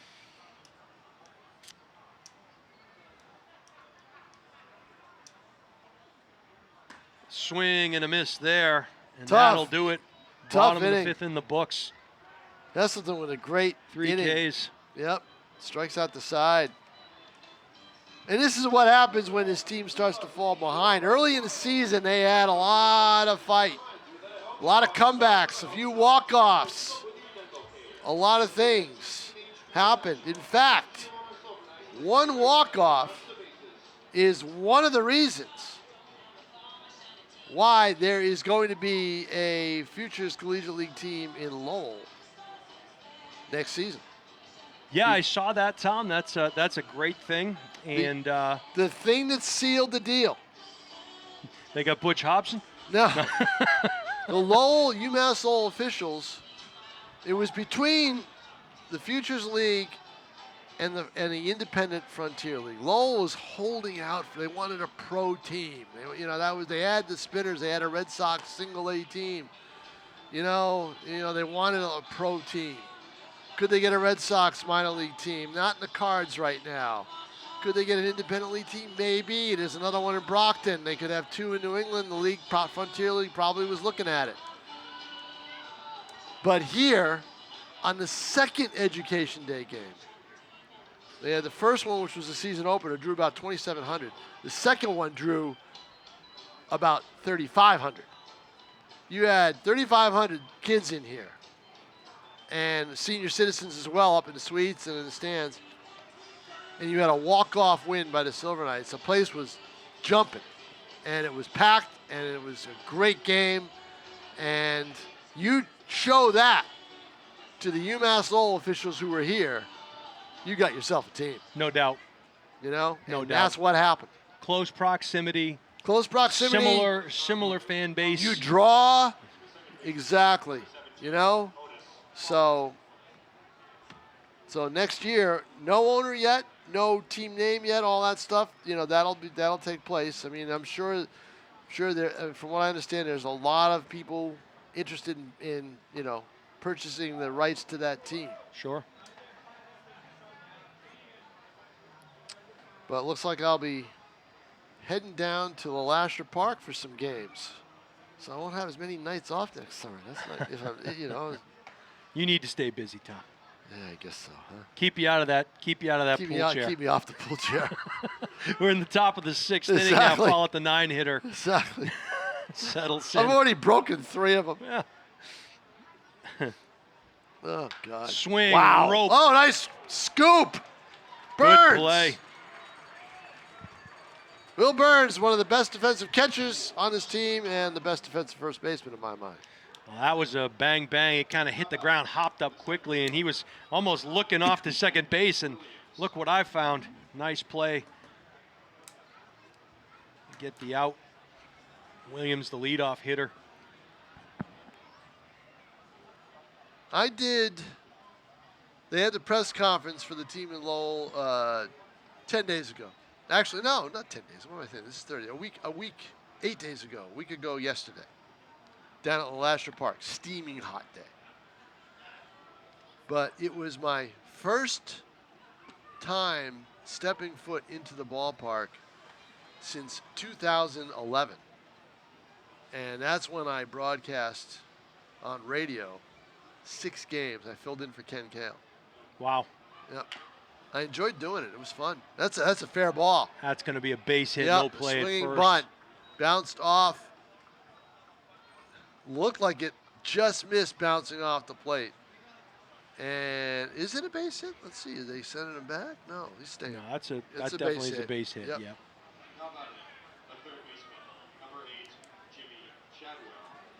So Chadwell, the third baseman, will come up with a chance to move Williams along. 5-2 is the lead for the Starfires. We'll see if Williams takes off. And he get caught leaning to second. Quick throw over to first. Keep Williams honest. He's going to be got a 5-2 lead. It's going to be a hit and run, or he's going to be going. He's at that point, near that point of the grass, on the outer point. And Chenevert kind of knows that too. Oh, yeah, He's made 2 consecutive throws without even looking in at the catcher. Boy, we are in the 5th inning, and we're in the 6th inning. There he goes.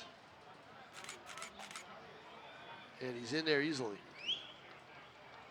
Ball hung up just a little bit, slid underneath that tag as it was tailing over towards first base side, and the head first slide getting in as Williams, he swipes second.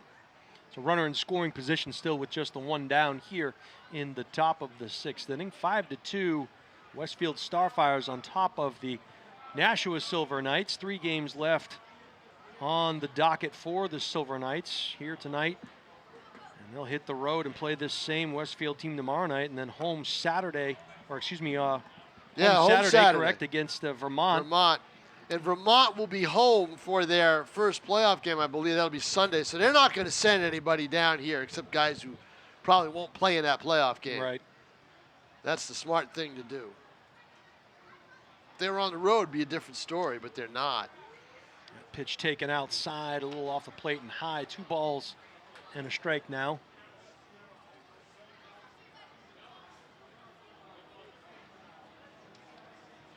Boy, nice leadoff hitter by Williams. He is. He's a good player to have. I don't know if he's been there all year. He called time. Yeah, exactly. A little late, I thought. There was no call by the umpire. Usually they'll put both their hands up to signify time. Right. He just pointed at the batter after the fact. Count is 2 balls and a strike. So. By the way, time was granted. Good news for you, Jason. I'm not going down on the field if you haven't noticed already. I got the still pictures from right up here. I could hear the camera, the clicking of the camera. Give me a play at second any day of the week. I can shoot over. Here he's going to to third. There'll be a play. He's in. Ooh. Good jump, good throw. Head first slide, did it. His arms outstretched. That got him the base. So ultra aggressive on the base pass, has Williams 90 feet. Why not? You got a guy with speed, gets on base. He's been on base twice, walked. RBI situation here for Chadwell. Got that hit. Yep, on a 3-1 count. Infield is in all the way around. Fisted foul off to the right side. Way to the right. He may have hit Looks like everybody's okay. Hope so, yeah. Some smiles off through my window. Wow, this is a big crowd. It's a good crowd here. Oh my goodness. $3 beer night here at the stadium. And we'll say that the field looks like in really good shape. They've done a good job. The city has done a good job with it. They really have. In fact, the city of Nashua did something that I never thought they'd be able to do, just because I'm familiar with the way that the field takes rain. I covered the Legion tournament this year. First time I've done it in years. And basically to follow your point and stay busy and stay out of trouble off the pool chip. But on the Sunday, the one day I didn't cover it was a rainy Sunday 2 weeks ago. High fly ball, deep center field. Runner will tag. It's going to be a run. Sixth run in. Gets the job done, does Chadwell. But it poured until around 2 o'clock. Somehow, some way, the crew, and I can't believe it was a big crew on the weekend, the city crew, got this field in shape to play 2 Legion tournament games. That's Scott Painter and friends, am I right when I say that? Yeah, I mean, that is a fantastic job. Yeah. Now, I wasn't here. I didn't see how bad the field was a Sure. whole bit. But hats off to them. They played a game. They were supposed to play at 4 and 7, and I'm not sure if they started on time or not, but, the weather cooperated, the rain stopped, and the sun came out, but, it didn't come out till like 4, until around 4. They got this thing in shape and able to play. And then no tarp, right? No tarp. The skin on the mound and the skin at home plate, but no tarp on the rest of the field. And they got it ready. And they were able to play 2 games here on that Sunday. Oh, just over his Breaking head. ball, and a good job by Palmetto to wait on that one. And a good job by Strand to get over there and hold him to a single. Once you see him go over the third baseman's head down the line, you're thinking double all the way, but no. Yeah, again, you mentioned it. Strand gets a good jump and a nice throw back in to limit it to just a very long single. But again, you're seeing, Chenever is going to give up hits. And he has in this inning, and it's been a run, 6-2. 2 outs have been recorded thus far. Runner on first. First pitch taken low for a ball. This is Ruggiero, the first baseman for the Starfires. Chenevert from the stretch quickly throws over to first. Checked on that runner.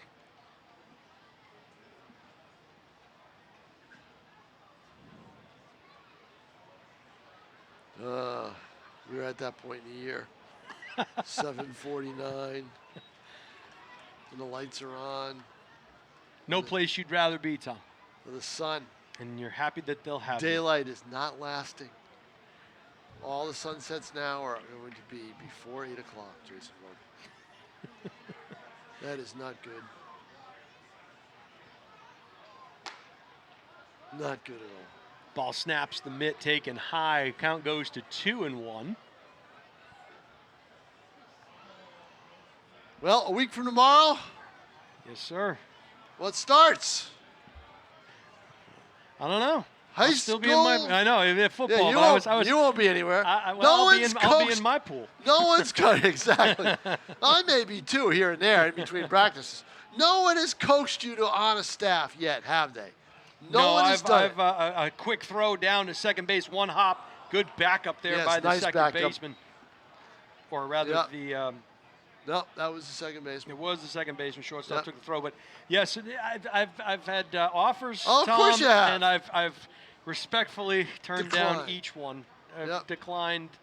I never say never, but I just. I like doing the work up in the booth. I like, undefeated. No, you like it when Undefeated up Zabola says, "Hey, can you come over to practice a couple of days and help out with special teams?" That's what you like. That's listen, you can always say no. That's the thing. Oh, I can't. I got to take my daughter here. Or I can't. I got to do this or that. Listen, we've gotten to the point with that with those guys on staff. They just kind of roll their eyes at me, and that's okay. That's okay. But that's that's a good crew. I love it. It's a good crew. I actually met with them this week. We're buying some new equipment for the weight room at Nashua North. We got a nice grant, and we're going to be buying some equipment. So Zach Harris, Kyle Tave, and Chad Zabolis, all on the football staff. But Kyle, obviously, the newly How about coach that? for boys basketball, taking over for Coach Lane, and Zach Harris, the baseball coach. How about that? Yeah. And it's a good move. Dave. It's a good move.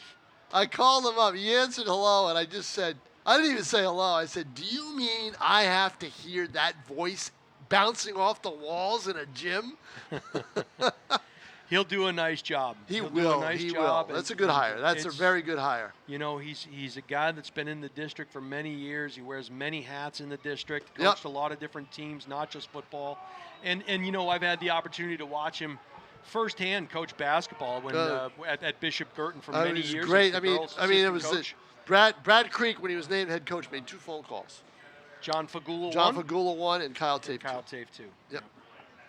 Yep. John Fagula was just for a lot of advice. He knew Fagula didn't want to come back and coach, but just for a lot of advice. And he wanted to meet with him and sit down with him and go over a lot of things. And in fact, they met once a week, I think, throughout a good chunk of Brad Creek's tenure.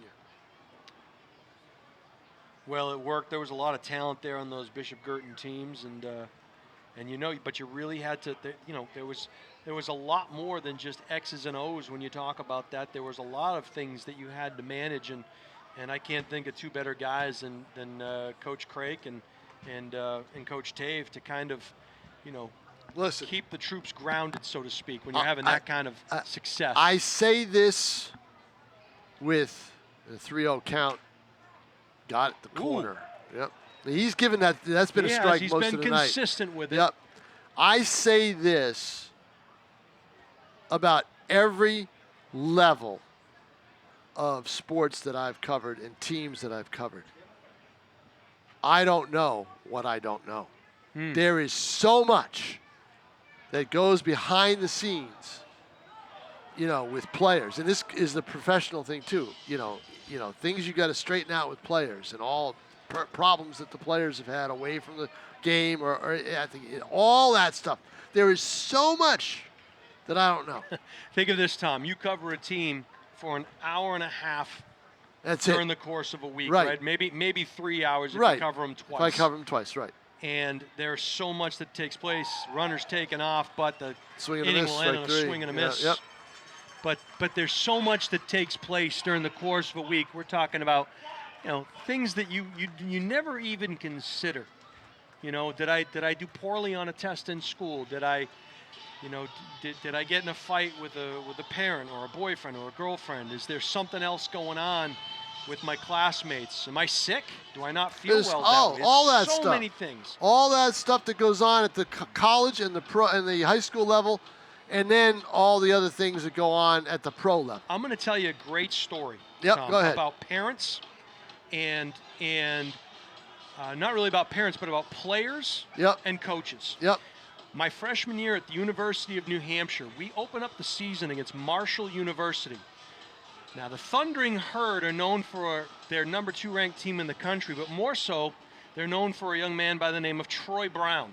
You remember Troy Brown? Yep. Played for the Patriots, Sure. has 3 Super Bowl rings. Yep. Troy Brown plays for that Marshall team. We're going down to Huntington, West Virginia to open Marshall's brand new stadium. Yep. And UNH at the time, we were ranked, I think, 9th in the country. So it's number 2 versus number 9. Great game, goes to overtime. We lose going for a 2-point conversion that would have secured the win for us. So we lose to Marshall. We come home that Monday, and Coach Bradford, who was our defensive backs coach, invites us over to his condo where he lives with his wife and kids. And I'll tell you that Coach Bradford coached at Kansas. He coached at Oklahoma State. Yep. He coached everywhere. But he was the defensive backs coach at UNH, and he invited us over every Monday for a pasta dinner that he would cook at his house. And we would watch the old VHS tapes, and we got the film on. And we are watching as Troy Brown runs a vertical up the field and runs by our best corner. His name was Greg Lewis, 6'2", about 190 pounds, just the most athletic young man ever. He runs by Greg, and he would have run by any of us. Right. Catches the touchdown pass, and we are laughing at Greg Lewis in the living room of our defensive backs coach. Coach Bradford comes out of the kitchen. He's wearing an apron. Yep. He looks at us. He goes, "You think that's funny, men? Now I got to tell my kid why he can't have a bike for Christmas." And he goes back into the kitchen.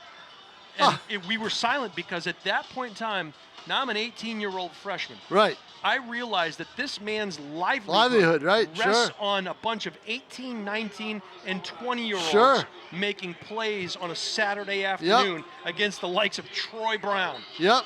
And so, to your point, there's so much that takes No place kidding. that the coach has to oversee and is responsible for. And I never forgot that. This was 1991, 91, I believe it was. And so in 1991, that story is as clear in my brain today. But here's my question. Doesn't he get paid a straight salary? So He does, but the point he was trying to make what was the point?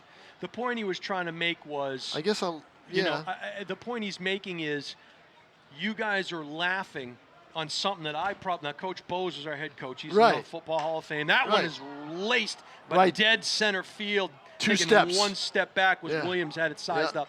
His livelihood is maybe the next year. Yeah, right? that's or maybe true. I don't know if there are bonuses. Yeah, right. But the point yeah, he there was must have making been bonuses. There must have been bonuses in there. There must have been, right? The point he was making Yes. was, yeah, sure. you guys are in here laughing. And this is my and livelihood. I got to explain to the head coach why you're getting Right. beat, on a touchdown pass. Now, Yep. Troy Brown burned a lot of people for touchdown passes Sure. that year from Marshall. And I did not make that trip as a first-year player, my first of 5 years there. But we were all included, and we had we had great players in that team. Dwayne Saab, who played for the Patriots. Yes, Dwayne Gordon, definitely. who played for the Falcons. Remember Barry Saab? Barassa Yeah. went up and had a cup of coffee in Canada. I mean, we Yep. had some You had some good athletes on unbelievable that team. players. Yes. What position did you play? Defensive back? Left bench was my. There you go. No, I was a defensive. And I bet you held it down very boy, oh well. Boy, I was afraid of losing my position at that one. Yeah, I bet. No, swing and a miss there. Nice cut.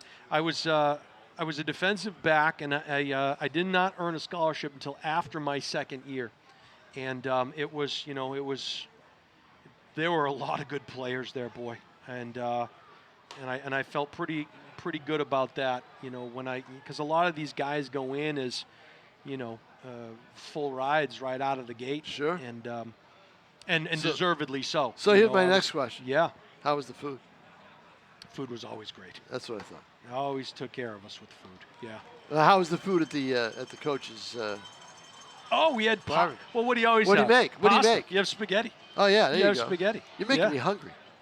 Well, it smelled good when I was walking into the stadium here tonight. Oh yeah. It smelled good. The grills were going. That's grills just were on. it. If you walk by that grill down Yep. there, I've done it several times this year, taking photos and everything else. I'll be down by the third base side. I'm going to come back up that way and buy the grill on the concourse, and they're all sizzling on there. And I'm like, oh my goodness. Yep. Well, pitch outside for a called strike. Silver Knights trying to get something going here. Burns at the plate, runner at first, one out. Here in the middle of bottom of the sixth I inning. believe. That breaking ball stays outside just a touch.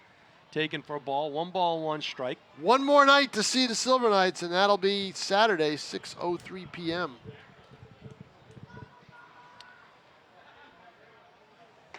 That cheese taken outside for a called strike. So 1 and 2 got to protect the plate here now. But the irony is Burns. the irony of the tough year on the field. It's been a fantastic year off the field for this team. They are.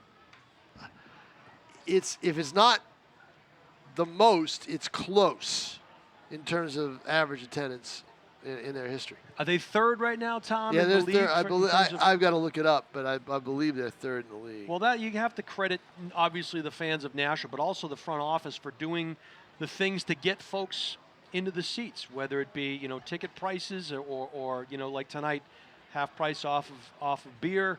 They're doing things that keep the fans involved, and it's a great night out for the family, inexpensive, and of course they have the kids area down the left field side there, and good food, good drink, and really good weather here. Last couple of nights, that heat wave has broken. Yeah, it's coming back. Why do you always Not gotta as bad. be that way? Because Why do you always gotta be that way? Because I'm a sports writer. Oh. We always look at the negatives first. From the stretch, the delivery, that pitch And- outside. And I got no night games next week, and I want days by the pool. If it's hot, it's perfect. If it's cool, it's not it's not good. The pool is not heated, is that correct? No, Tom? not at all. No. Direct sunlight. Yeah.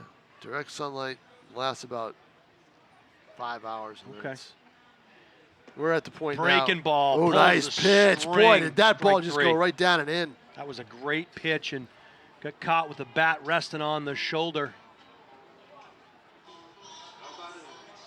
Burns will head to the field. Ryan Strand will come to the plate. But an August heat wave is not the same as a July heat wave. Say that again. August heat wave is not the same as a July heat wave. That's correct. It'll be a little, the nights will be a little cooler.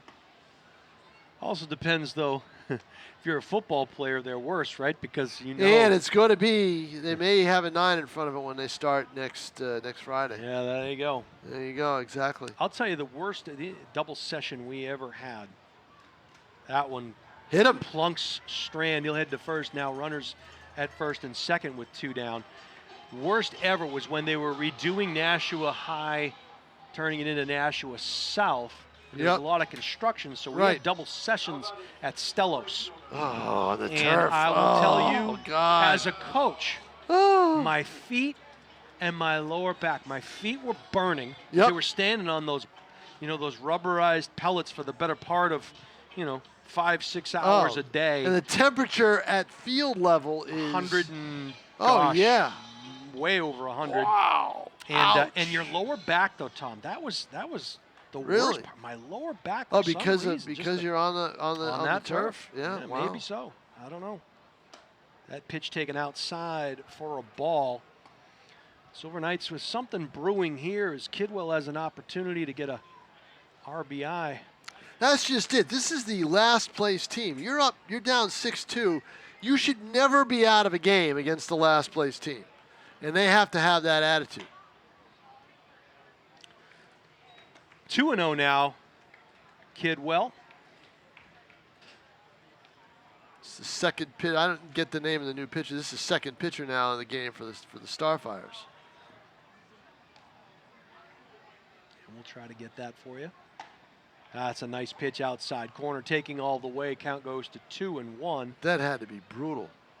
Those sessions. Oh, good Lord. I remember them so vividly, and I remember thinking at the time, I'm relatively young, so I couldn't imagine, Coach Stump, Coach Neville, Coach Duquette, those guys a little longer in the tooth, and they're out there. Coach this was Knight, still the one high school, correct? The one high school, yes, sir. Yeah, you had Neville and Duquette.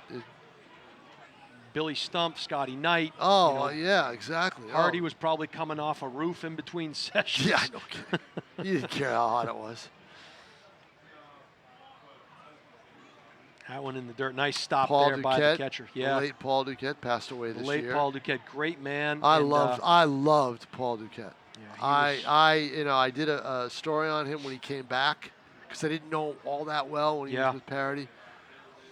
I got a great story for you. Go ahead. You finish. But I'll tell you one that really impressed me about him right after this pitch, and that was ball 4, bases loaded. Bases are juiced. With two outs. Tom, one swing away from knotting this thing up. We'll tell our Duquette story after this hitter. Yeah.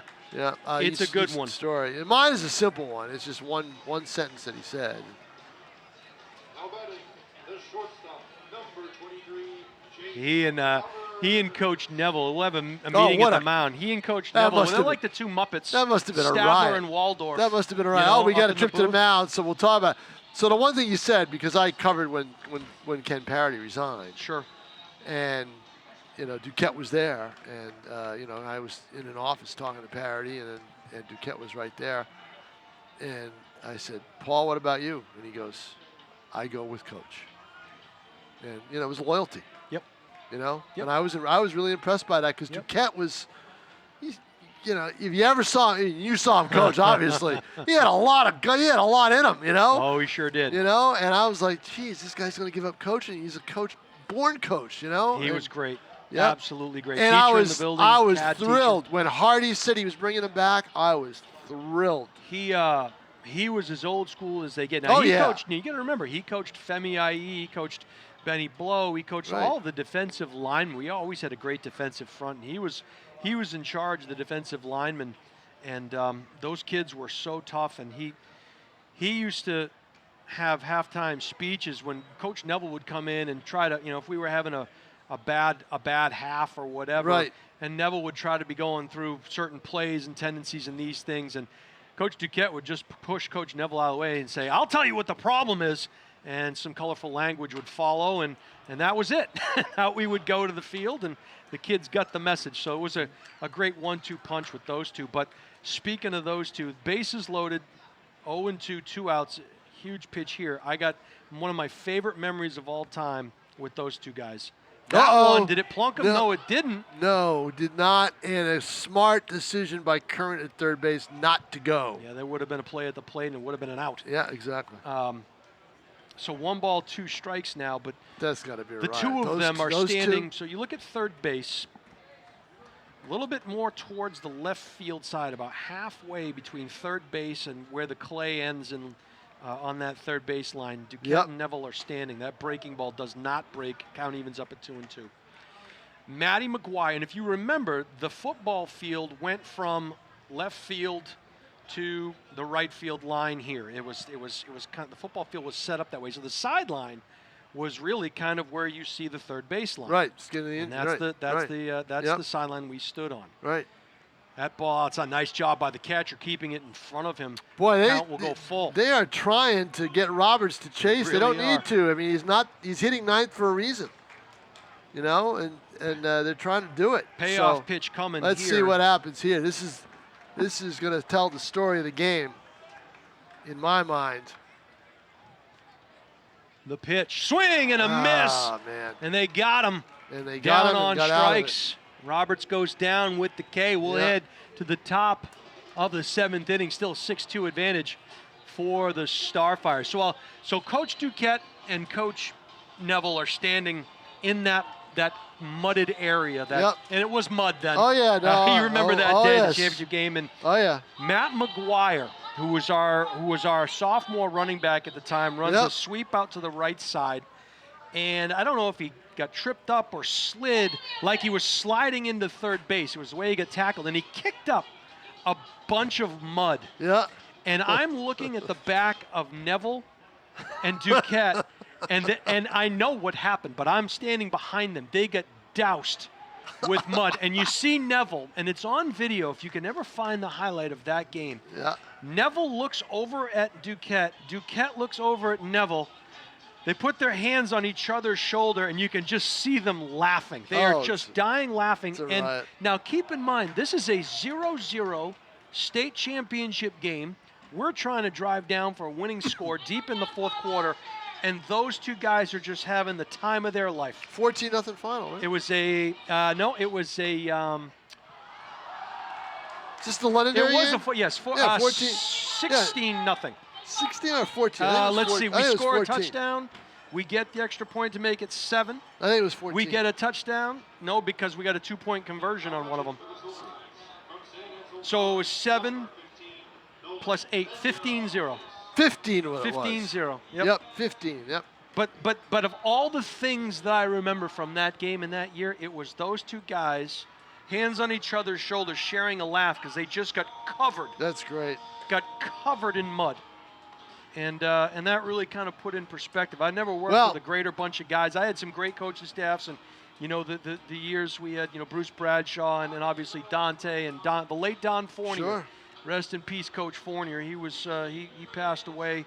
Was my defensive coordinator for a couple of years here. But great guys. But that just coaching with those guys and Bill it's Hardy. fabulous. We Fabulous. as a young guy just Fabulous. taking it all in. Yep. And they're all in the Hall of Fame. All Hall of Famers, each Right, and every exactly, one of them. yep. And rightfully so. Guess who the radio play-by-play man was? That would be you. That would be Ed, me. Ed Leishus with you as well No, at the time? no. Just you. I don't know if it was John Fagula. Okay. We have a pitch and change out there, Yeah. Tom, by the way. Yes, we do. Is this Medeiros? I believe it's Nolan Medeiros. Yep, number 15. Looks it. So Medeiros will dig in here on the mound, top of the 7th inning. Nashua I had down two, 4 runs. I had 2 color men through my time doing WSMN radio play-by-play. One was Norm Burgess, the other was John Fagula. Both now deceased. Did not know Norm. Norm was George Nukas's JV coach, Okay. assistant Okay. / JV coach for a while. Knew the name, and that's probably Yep. why. He was Yep. good. I liked working with him, but Fagula, nobody saw things like Fagula did. Fagula would spot. See the center fielder out there? Sure. Fagula would spot something on his shoe. I mean, he just saw stuff. Well, Fagula, a lot of people don't know this, also a football coach. Right. For Then many he was years. the interim coach after he That's was right. he was an assistant coach not a head coach, but then 1 year he was the interim coach after Parody resigned. And see, you'd think back then that Nashua would have been a plum job, but you're starting to turn into the era of all these other suburban towns having high schools that they didn't have before. And Londonderry, Tom Sawyer, they courted Tom Sawyer. Tom Sawyer was the highest paid football coach in New Hampshire. He wasn't coming here. And when he did come here, he said, "Where's your weight room?" Yeah.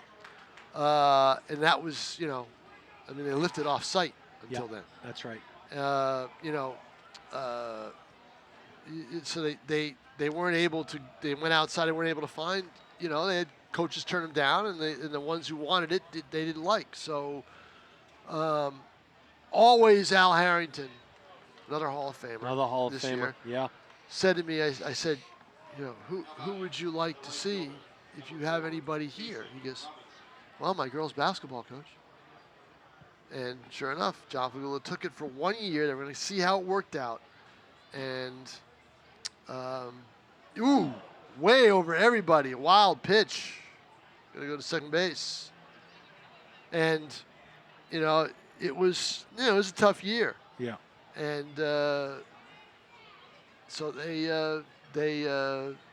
Fagula said, you know what, I'll do it for 1 year, and then, I'll at the end of the year he announced, I'm not coming back as football coach. I'm going to stick with girls basketball. And that's what he did. Then Bob Aylward was on. Oh, another one up in that it. one. Jeez. A little control issue here. Danny Paul in attendance here today.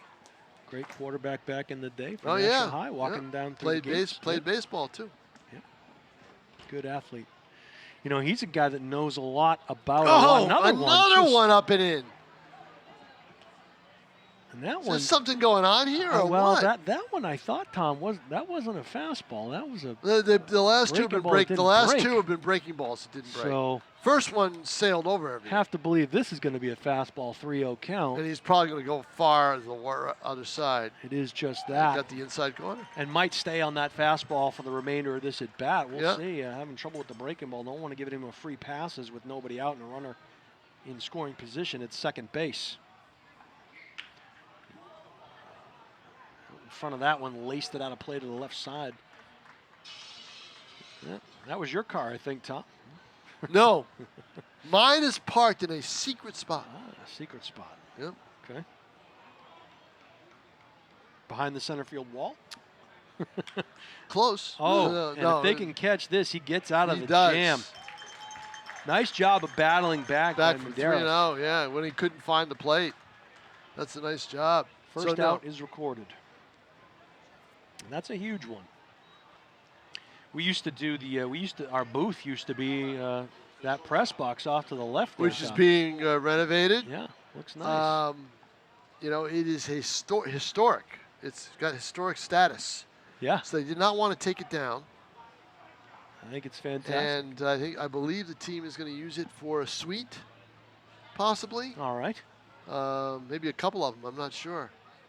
But I broadcast that Londonderry game from right up there. And you know who shared that booth together?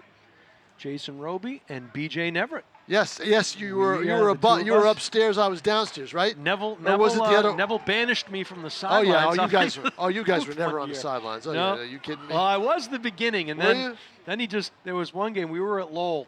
A great story. We're playing at Lowell, and we're having we'll call it a differ of opinions, and you don't win that battle. I'm yelling at him. You're not winning that. So I move on, and I'm telling him I have to give tendencies, down distance, what he likes in certain situations. And this was probably deep into the second quarter, and BJ gives me an elbow, and he says, "Hey, I don't think Neville has his headset on." I looked down there, and for probably the last 15, 20 minutes, the headset was just laying on the ground. You're talking to him? And I've been talking to him the whole time. He was so upset with me. He threw the headset on the ground. Headset off. Needless to say, I went down and we had a little a little war of words. Thank God, Ray DeRusha, the Nugget, jumped in between us and broke it up. Are you kidding me? I wouldn't You have won got that in a one. face-to-face with Neville? It started that way, and like I said, thank God Ray DeRusha broke that up. Is that infield hit not played cleanly, and I think I'll probably go for an infield hit or an error time. They have 5 up there. Yeah, I don't know how they scored it, but Yep. But yeah, so thank God for Nugget. I wouldn't have won that one. But yeah, and part of it was he didn't, they would line up in a formation and I would say, here it comes again. And they would run this same play and we just never covered it. And instead of telling him, great. I'd say, here it comes again. Al Neville chased me down at Buck Meadow because I didn't pay. That's it. Yeah. I said, Al, I'm on the 6th hole. Come on. I got to tell you, Tom, you did such a great job with that interview with Butch Hobson. It'd be great for you to sit down and do a series of interviews. And obviously, Paul Duquette no longer able to do it, but Al Neville here, Billy Stump still here, Bill exactly. Hardy, some sit-downs with those guys, because I think what happens is, players of today, taking off a third, snap throw down, low, caught, runner stays at third, so now second and third. Would have scored. Starfires. Would have scored. For sure. Yep. Surprising. But with just the one out, I think he was supposed to go, but I don't know. The third base coach comes over, the manager comes over and slaps him, so yeah. But I think today's player really doesn't know the history, and I think sometimes if you knew the rich tradition and the rich history, that's part of the great part about the Hall of Fame is getting up there and telling all those stories. Oh, those stories on video are fantastic. They're fantastic, and you wouldn't know them. And I think for, it's worth it for kids to know, that there used to be just one high school, and some of those stories and how games, were played here. Right. And some good ones. And then when the Pride came to town for a couple of years, we were from center field across center field all the way across. Yep, it was just a terrible place to watch a football game, but it was Holman Stadium, and that's what made it great. And Stellos today, a great place to go watch a game. And I called those games from here. Yeah, that's tough. It was hard. I had binoculars and I zoomed in and called them from here. Yeah. In fact, you played a state championship game that way. We did. I don't want to talk about that game. In Nashua Central. Yeah, I don't want to talk about that game. You beat Central. You pantsed them in the opener. Here, and then lost 19-7, I think. We lost 19-0. 18 or 19-0. And believe it or not, our defense played outstanding that game. We only gave up 1 touchdown. Jimmy Schubert in that game, the regular season opener. Hold on a second, I'll tell you. Yeah. Bases are loaded here. And Williams is up. Infield in all the way around. I love Jimmy Schubert. He turns to me as Spencer Bergeron goes out now to talk to Medeiros. Schubert goes to me. When I hear about to talk to him, he goes, I came back for this. Yep. Because that was his first. He had taken some time off, and that was his first game back. Well, Schubert had a lot of success. Won 4 straight titles, won a couple of other titles in that window, but the success wasn't, was not always that way for Manchester Central. They had a lot of over seasons. Manchester was not good. And he left, and when he came back, the cupboards were quite full.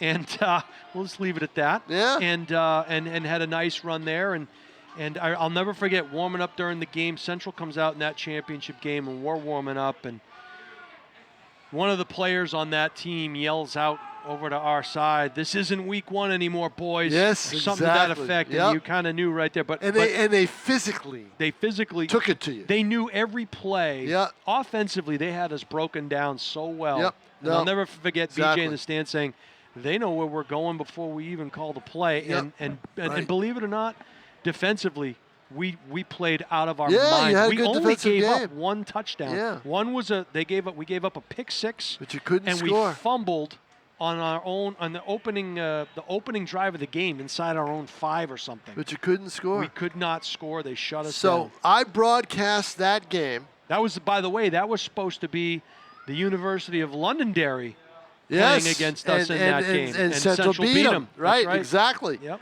I broadcast, fouled away to the right side, right of me. I broadcast that game from here, from probably where you're sitting now in the old press. It was not the press box we have here. It was smaller. Right. And the next morning, took a plane to Miami to cover the Patriots on the road. That. When he probably flew first class, I'm guessing, on the Telegraph's dime. Yeah, exactly. The thing was, it was 1999. I remember well, yes. And we did not, to save money, and I don't know how this worked budget-wise, but swing and a miss. Good pitch we weren't there. satisfied with the Associated Press. And nice strikeout there. I mean, Medeiros came right at him. That's an important one. That as is. Williams goes down, he's had a lot of success. But we didn't like AP. And so basically we had, I believe we had the Providence Journal service, but we weren't able to get game stories. So the last 4 road games of the year, I had to travel just so we could have the story on the Patriots. Should be the third out of the inning over to first, and the side is retired. And I witnessed firsthand the Pete Carroll losing streak. Yes. That took them out. That changed everything. That's right. Yep, nice job there to get him out of a bases loaded jam. Bases loaded jam. We're going to take this time up or take me out to the ball game 7th inning stretch here. Tom, are you singing? No. Okay. Great crowd here on hand tonight at Holman Stadium here in the gate city of Nashua, New Hampshire. Let's hope a great crowd comes out for Saturday night, their last game here. And that's the one thing I said to Nick Garino last night when I talked to him. And Garino and I chatted for about a half an hour and after the game. And that's what happens when you don't have a deadline anymore. And he came prepared for me. I didn't set it up. I did it post-game in. I was just going to do a couple quick questions. I don't want to give him, the poor guy has talked to me after every loss at home. And he had a list of the players, the key players that they lost. And he said, I'm going to read them off to you. And he read them right off, it's just, but I said to him, I said, the one thing that you can tell your players is, and they probably see it, is the fan. You still have the support of the fans. They're still coming out. Yeah. Yeah. They are showing up here at Holman Stadium. Let's hope they show up for one last time on Saturday. Well, the one thing, and you talked about Coach Duquette and loyalty, that the fans here are loyal to their team. They are. There've been some great seasons that have ended in championship hardware, and there have been some seasons where, they've come up a little bit short. And this one has to hurt as bad as any of them. This will be not only the 3rd straight; it'll be the 4th in 5 years. Yeah. So that tells me something's got to change, and they have to change. And Garino talked about that, as I alluded earlier. I didn't finish it. They want to branch out. They want to go to some different schools. They want to get out of some of their comfort zones and get out there. You brought something up earlier tonight, Tom, when Brad Craig took over that Bishop Girton team. One of the first phone calls he made was to Tave and Fagula. Right.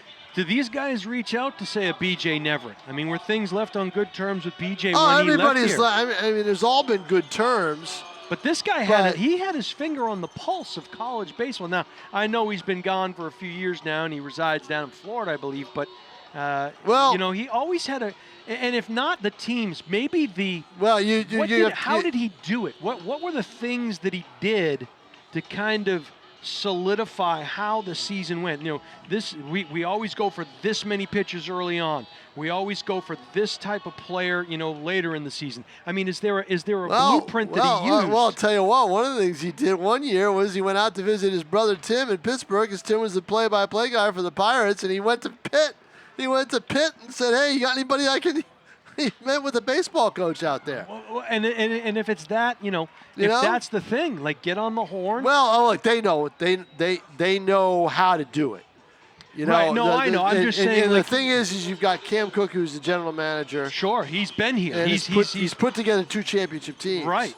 And he's played the game, and he's played here. That's a good point. And they've got Nick Garino, who's a pitching coach at Eastern Connecticut State.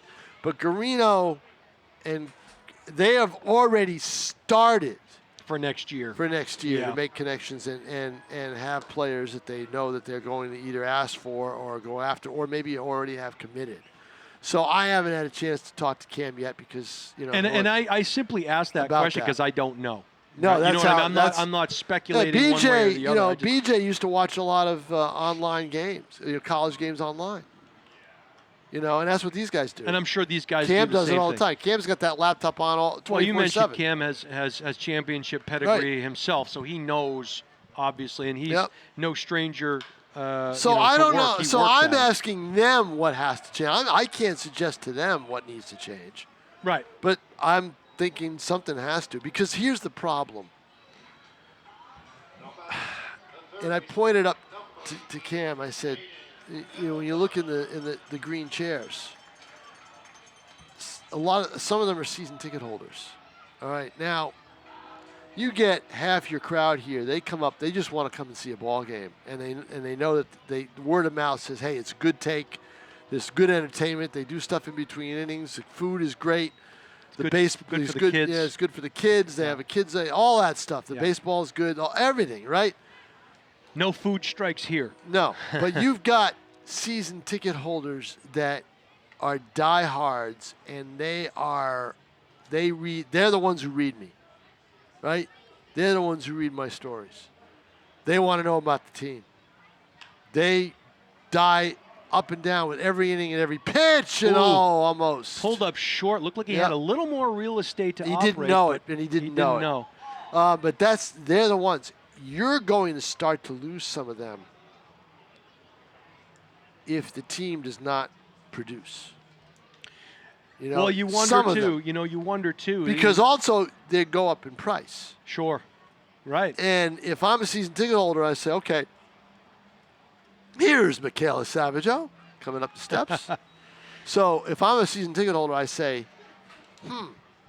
I can get maybe another package deal, not a season ticket deal, and not, because this is not a good team. Right. Now, if they win, I'll be showing up a lot. That one hit out of play off the right side. But that's what you've got to. That's what you got to look at. Deuces are wild. You don't want to lose them because they're the diehards. So, but the other question is, we mentioned the blueprint. Maybe the blueprint is different now, or has to be different. What worked then doesn't work now. Maybe. I'll ask. That's what I'll ask. Thank you very much. It hasn't changed. They just delivered a hot dog to me up here in the stands. Nice, exactly. Good looking. Yep. Thank you for that. Oh, baby. Well, that's the one thing that they've always been good with here at the stadium too is, taking care of the fan, taking care of the folks up in the press box. It's a first-rate run organization. You've got an owner in John Creedon Jr. and also his family, his sister is here as well. And you've got an owner that is in the catering industry. He's in the catering business. Yep. So, but he's in the customer business. He's in the customer business. I think you hit the nail on the head there. The full experience for the average fan as I look out the big window up here and it's a great night. There's a lot of good stuff happening on the field. There's a lot of good stuff happening outside the lines. You couldn't find a parking spot in this lot out here. A lot, right? Exactly. It was packed. Yep. And and to the credit of the organization, you have a year like you have, not going the way you want it to go, and yet you still have, a night like this. I mean, that speaks volumes. So you're not far off. New pitcher out of Merrimack College, I believe, Tom. Sam Franco, he used to be a BG player. Yes, he was. So there's the other thing, Tom, is it would be great also if, you mentioned the young man that played for Pinkerton that now plays for, does he play for Worcester? Or Jackson Marshall. Marshall. It'd be great if we could get the New Hampshire kids to come here. Yeah, they've gotten them. They've gotten their fair share of them. No, I know. But I mean, it would be great if all the New Hampshire kids, you know what I mean? That would be... I mean, if a disagree. Jackson I Marshall were disagree. playing- I disagree. I want to see guys from outside the region.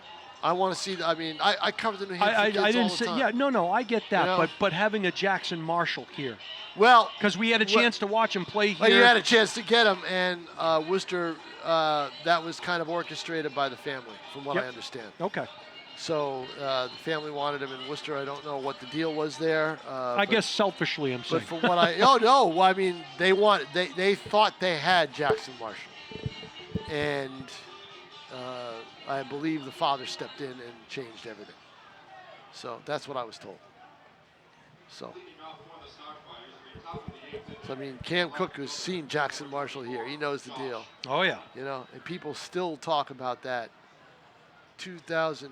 Yeah, I mean, a game, what was it, 4 years ago that John Collins and I did. It was a 2-1 game on that day of baseball where they had the 4 games here at Holman. They weren't able to do it this year because of rain. Right. And it was the shortstop that South had that was really good. That was Yes. Yeah. Yes. And Marshall, they dueling solo home runs. And the pitcher was Medeiros Yep. against Yep. the number 4 pick in this year's draft, Liam Doyle. Liam Doyle. Yep. Absolutely. And that was a 2-1 game in extra innings. It was a fabulous game.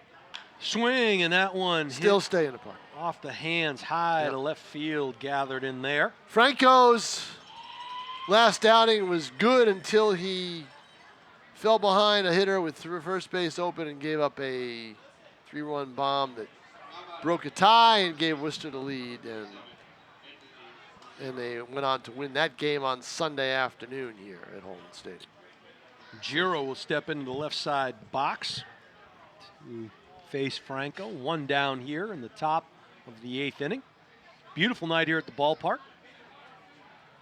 Historic Holman Stadium, called strike 1 on the outside portion of the plate. Franco will work ahead. The lefty. So what we saw tonight, and because of the pitching change, Nice pitch there by Franco. and I didn't mention this when Medeiros came in, was 2 local pitchers here, was Shedevert. That's the last time he'll pitch in a Silver Knight uniform, I believe. I don't believe he's eligible. Well, let me see. He's a junior this year. He might be eligible next year. I'm sorry, I take that back. Now, do kids... He is eligible if he's going into his senior year, I believe. So if he is eligible, and he's had a lot of success here. Yeah, they'll ask him back. They'll ask him back, but how frequently do these kids change teams? In the league, not often. Okay. It's kind of an unwritten rule. Also, I believe there's contract involved. Okay. So, but sometimes they do. There have been players on this team that have played with another, as Jason Robie unravels the hot dog. Mm-hmm. There have been teams, players that have been on one team and have not liked it and trying to see if they can get their release to come here. And I don't know how it works out, but it does work out, and they've done it. So you do have some players change teams, but not often. You would think with the success that he's had here, they found a good situation for him, and it's obviously worked out for him. At least it has here as a base knock to right field. The Starfires have a base runner here in the top of the 7th inning with 1 down.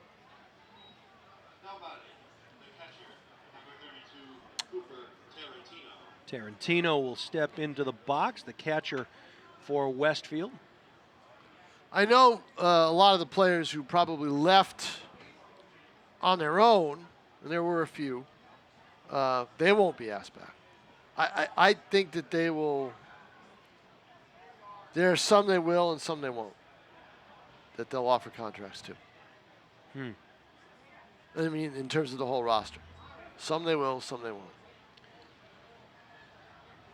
And that's what But they were so short of pitching. They put out the Ryan O'Connor, who's right to your left, the official scorer. Yep. And he's also the analytics guy. And he was given an assignment to go and look online and get a list of pitchers together who aren't playing anywhere and get their college stats, and they had to be more strikeouts than walks and all. They had to be decent stats, all that. They had all he had, and he had an assignment to do it. Franco was one of those guys. Franco's tall, but not that tall. High roller would be a quick play. He is called safe, and I don't know. At first glance, for me, I thought they got him, Tom, but I couldn't tell. Jeff Kleiner, the umpire down there at first base. It was close. It was a bang-bang play, but Burns certainly thought he had him. Dan Young back in the studio. He'll probably, on the recording of this, will be able to do a replay. Get on that, Danny. What do we got? Sure. No instant replay here in the FCBL. That would mean Tom would have to work longer hours, and we can't have that. No, you can't do that to me. Please. He couldn't see it back at the studio. Oh, you couldn't get it? Ouch. Swing, and that one laced. Is it going to stay fair? No. Is it? Foul ball. Missed it by that much. Wow. I thought that thing was destined for the pole. I thought for sure, but it had a little tail to it, little slice, and it just missed the fairway. Wow. Herbie the Love Bug was loving that one. Oh. You ever watch the Bananas, Tom, play baseball? You know, I saw a little bit of it a few years ago when they were actually, get this, a competitive team. Oh, yeah? And they were doing that stuff. Oof. And finally the league said, okay, enough of this. And they had to, because they were a college wooden bat league team. Yep. And so the owner, he's made so much money on it. His money's worth on that. Right, and takes, no kidding, and now takes them out on the road. It's a road show. It is. It's like the circus is coming to town. Yeah, they're the Harlem Globetrotters of baseball, and they usually get in the region they're in. Usually get a couple of former professional baseball players from those teams to, be part of their act. Pull the string, got him. Wow. Can't believe it. No, I Spends can't a little believe bit it extra either. Time in the box. Look, that was a little low, but it must have crossed the plate at the knees for a called third strike. John Collins, ever the baseball purist, do you think he likes that stuff, or is that nonsensical to him, you think? I've worked with John Collins for this is why I ask. 3 or 4 decades. Yes. And part of the... Now, you look way older than him. That one laced. That's going to get over the head. It's going to be off the wall. Oh, just on the wall. That's going to plate 2. 1 and 2. Sorry, go ahead, Tom. I didn't mean to interrupt and I never have a clue as to what he thinks or how he comes to his opinions. Not a clue. The master of cocktail trivia, John Collins. Yes. Oh my God! So I don't know. I think he'd like. You think he'd like the Bananas? Yeah. I think. Well, I think he'd be good performing at it. Yeah. He's still an athlete. He is for sure. Yeah, definitely. And he's a baseball guy. We Yep. get to call some of the NHIAA semifinal games together, and always a pleasure to work with John. And with Tom King, of course. Do it on a regular basis. Then tell me.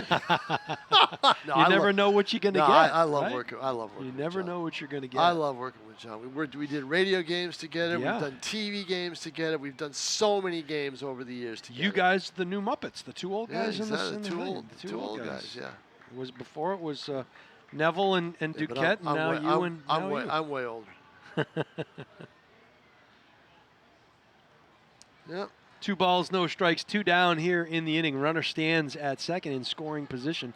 Chance for Westfield to get 9 on the board with a hit. That one taken high for a ball, now 3-0. See if they give him the green light. 8-2, Westfield have 14 hits here, and maybe more impressively, no errors. played a clean game thus far. The pitch taken on the outside corner for a nice strike. pitch by Franco. Yeah, Franco painted that corner, and he's back in it now. 3 balls, 1 strike. Franco got away with things in high school that he's not getting away with in this league. All right. They can't catch up to some of those pitches. That's a good pitch. He jammed him. And sky high. Taken for the 3rd out, so we'll head to the bottom of the 8th inning. Silver Knights got to get something going here. They find themselves down 8-2 here at Historic Holman Stadium. The penultimate game here at the stadium. As we mentioned, Nashua will be on the road tomorrow night to play this Westfield Starfire team at their place. And Jonathan Papelbon throwing out the first pitch, as Tom King alluded to earlier. Signing a 1-day contract, from what I understand. So Tom, maybe when you retire, they'll bring you back on a 1-day contract. What do you think? What will your demands be? Do you get to do that on a 1-day contract? Well, first of all, my demands will be a month worth of food. Okay. All right. A new pool chair. Oh, definitely a new pool chair.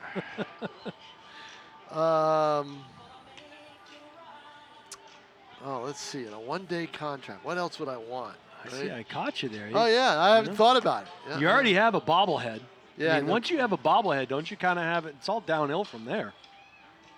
You know? You know what the good thing about having that bobblehead is? I don't have to shop. I just give them for gifts, right? What more can anybody want than a Tom King bobblehead? I gave somebody a month ago for their birthday a Tom King bobblehead. I did. I picture you sitting out in your driveway on a yard sale and just selling Tom King bobbleheads. Oh yeah, no kidding. No, I'm not giving him a yard sale. No. You got to give him a gift. Got to give him his gift. They're for when you can't come up with a gift and you need one. Boy, they're perfect. Has anyone ever given one back to you or re-gifted one? That's what I want to know. I got caught in college re-gifting. Yeah. Oh, God. Yep. I got caught red-handed doing it. Yep. It's not a good look. No, not. It was so funny. The guy who lived next door to me, was a great guy. I never saw a human being laugh so hard in my life. When I got caught. Oh, God. But no, I mean, that's it. I mean, I always tell people, they're more than a gift. They're a life treasure, because what they do is whenever you're in a pickle or you don't know what decision to make, look to the bobblehead. Yeah. He will always set you straight. It's like the Magic 8 Ball. You ask the Tom King bobblehead. He will always give you an answer. Bobblehead Tom will always have the right. Tom. He will always have the right answer. That's great. Yep. That is no fantastic. doubt about it. They still have about 20 of them left if anybody wants any. You want me to give out your phone number on the line here, No, Tommy? don't do that. No, please. My goodness. Yeah, I don't think I have a Tom King bobblehead. You don't? You want one? Do not. I don't think I have a Tom. Want one? Tim said he wants 2. Oh, God. I don't have one. I mean, you guys don't have any? No. I'll bring you the next. What would I do with that? Oh, Tim has one. Oh, Tim's got one. Oh, okay. Michaela, do you have no Tom King bobblehead? Oh, she doesn't have one? She doesn't have one either. Oh, she's going back to school soon. I can't. I won't see her. Next time. That's why she needs a bobblehead, she said. Yeah, I'll take one, Tom. Yep. Maybe the dog will do to it what it did to my ETV hat. I still got to show you that picture. Should show Tim. Maybe you get a shot of that. Yep. My dog absolutely destroyed my Nashua ETV. Here's John Collins. He says. Whoa, that was headed for me. That one. Hey, so John Collins just wrote back. Watch the replay at first. Safe. Kleiner got it right. Wow. Nice job tonight, Jason. Okay, now that's a and question. Tom King needs a statue. Whoa, Tom King's statue outside Holman. Hold on a second. Go ahead. All right, so Collins is watching us. He is. Why isn't he here? I think he's out of state. Out of state? I think he's out of state tonight, yeah. Thinking of you, John. Hope all is well where you're at. And no, out of state, out of state, out of mind. Yeah. John, we don't care where you are, really. I was just... But yeah, he says a Tom King statue somewhere. Well, they have one right there in left field. It's kind of wiggling around. Yeah, right in front of the press box. Yeah, that's the the green Tom thing. King Yes, statue that's right me. there. Yep. You get that? I used to be that. I used to Tim be that. on the camera. I used to be that thin. Oh, what's the? Maybe Dylan can get a shot of the Tom King statue they have. Yeah, he's over on that side. He walked aimed right at it. Yep. So we'll head down to first base here. Something brewing for the Silver Knights.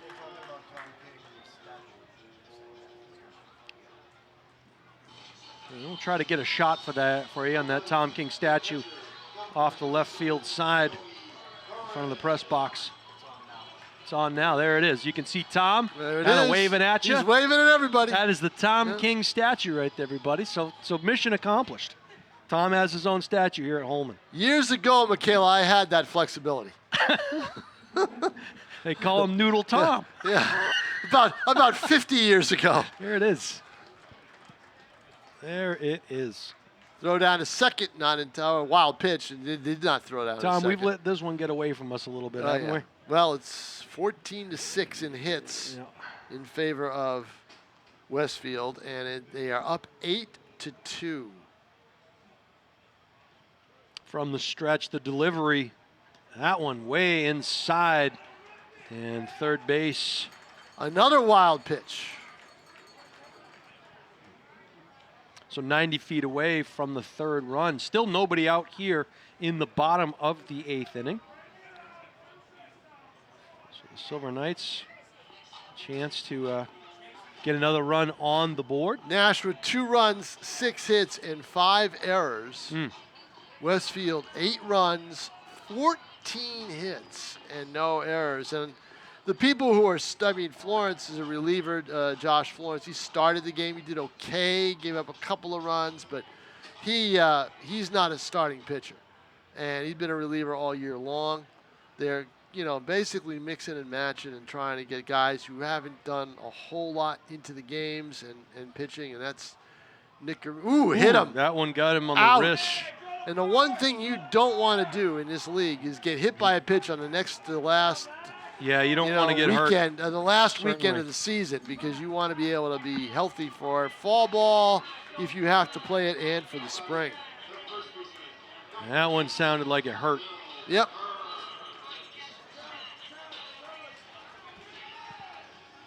So Burns will step into the left side box.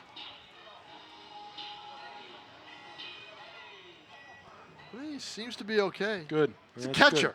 good. Yeah, used to. Yeah, he's Catchers. just, it gets tricky. Anytime you get around that wrist or that hand area.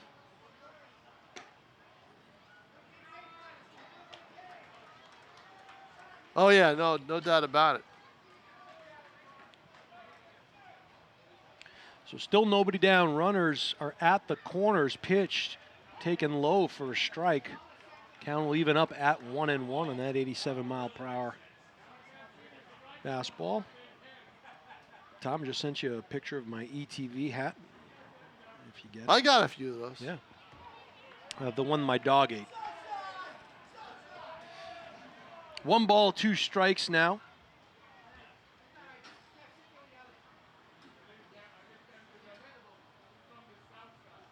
Breaking ball does not break. No, I didn't get it yet. If anybody wants to know why Jason and I are communicating like this, I'm 2 booths over from him. I requested that he not sit next to me. No, you didn't. I requested I get away from Collins, and they've kept me that way the whole time. So, What does he refer to it as, the Tom King Memorial booth? Is that he's putting you? well, no, it is. It's got a sign on it, the Tom King Media Room, with my Media picture Room, of okay. my bobblehead. Look at Okay. the sign on the door. It's right Okay. on there. Got the Telegraph logo and the old ESPN New Hampshire logo when I did the ESPN show New there. Hampshire. Yep. Excellent, excellent. Yep. Strand. This has got my I've marked my I didn't do that, by the way. Ronnie Wallace, former GM, did that. Put the sign up here, but I've got my territory marked. That's got overrated written all over. Yes, it does. Everybody's got a place, Tom. I'm glad that But that's where you are. I do share it with ETV. I do sublet it out. It's they a are closet, they are yeah. allowed to put their equipment in here, and There I you get the check every week. You know who's got the best space here is Michaela.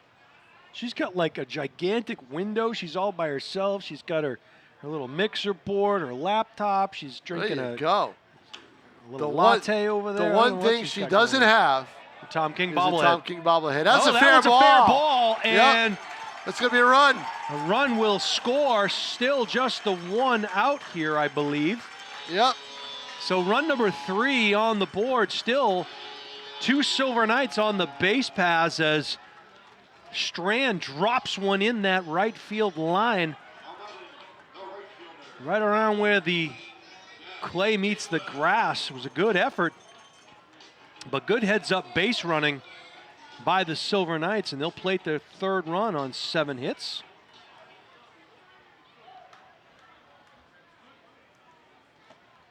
That pitch outside corner called strike 1. And for some reason, 6-3 sounds a lot better than 6-2 in terms of how close the game is. And you've got... You mean 8-3? Oh, that's right. It's 8-3. How's that sound? Right. That doesn't sound too good. I was about to... You saved me because I was about to say they had to tie and run at the plate. Right. Forgot about those 2 runs last inning. Well, Kidwell can make this interesting if he gets something on it here. Remember, this is Westfield. And one of the reasons why they're in last place is their bullpen. Their bullpen is not good. So what you're saying is no lead is safe here, but something has to give.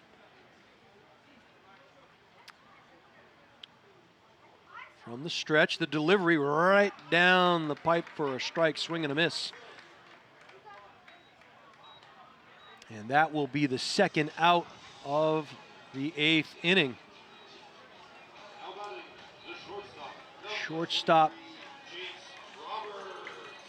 Roberts will come up to the right side with a chance to get another run across the board for the Silver Knights here, trying to cut that deficit in half. Roberts digs in, the delivery. Oh, and that plunked him. Man, I'm telling you, I see it so much in this league. There are more and more hitters getting plunked in this league. It was approaching 400 last week.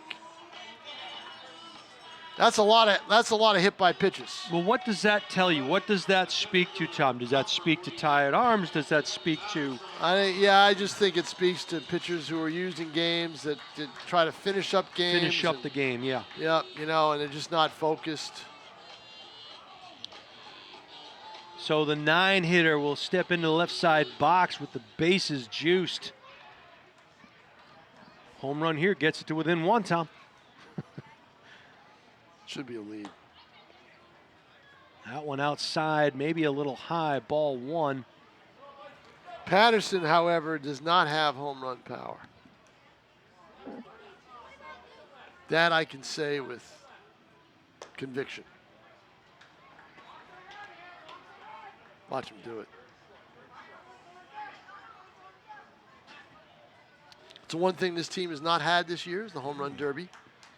They've not been involved in that. Well, your leadoff hitter should be a guy that can get on base, and that one comes inside, called strike. Oh my! Ooh. Patterson had to kind of back out of the way of that one. It one. was chin music, so evidently the umpire thinks that Patterson's crowding the plate a little bit. Foot is on the edge of the line. Swing and a miss. He came with some cheese, 91 miles an hour, high and outside. Patterson couldn't catch up to that one. Deuces are wild here in the bottom of the 8th inning. No place to put any of the Knights. The bases are juiced. Tell you what, Patterson. You could get all 3 in here and make it a game going into the 9th. Swing, a high fly ball. Foul ball, hanging ball. Up there in. It is caught for the 3rd out. Yep. Patterson was on the defensive ever since that inside pitch was called a strike. On the defensive. Felt he had to basically swing it just about everything. and that's a tough one, right? I mean, as a batter, you know that things are pretty wide open there in terms of where that called strike right, is. and if you're going to do that, I'm going to jam him because I don't want to leave one out on the outer half of the plate that Patterson can stick his bat out and drop into left field. He did that earlier. I believe he did that earlier in the game. So I don't want to give him that opportunity to do it. So I want to jam him, and I'm probably going to get a strike call, or at least Patterson knows now that an inside pitch he's going to have to swing at. And that time he did swing at it, and he was jammed, and he tried to fist it and inside out at it, but popped it up. Foul, easy catch. So 8-3 is the score. The Starfires on top, heading to the top of the 9th inning. 8:56 on the time dial on the scoreboard. So wherever you are, John Collins, life is so exciting that you're watching this this game. How about that? Got to get your baseball fix. So there's another game tonight of interest in the region. It's a Little League regional final, Bedford and Braintree. I thought, now is that double elimination, Tom? Because I saw Bedford lost to Vermont, Essex, Vermont. I believe from what I heard today, it's winner take all. It's a 7 o'clock game. But I know they lost to Essex, Vermont a couple of days ago. So it's got to be double elimination. Has to be, right? Has to be. So that's the regional tournament. That's the regional tournament, and the winner goes to the LLWS. So see, Braintree is. I used to work in Braintree years ago, many moons ago. Many moons. Many centuries. Was it even a town back then? Many centuries ago. Tim O'Neill said it was a trading post back then. Yes, exactly. Oh, we're having a good time up here. Yeah, exactly. They wore knickers when they played baseball. Knickers, that's right. Yeah. That's right. My first game, my first time ever, and I believe I told John Collins the story, at Fenway Park, the opposing team wore knickers. All right. That is no lie.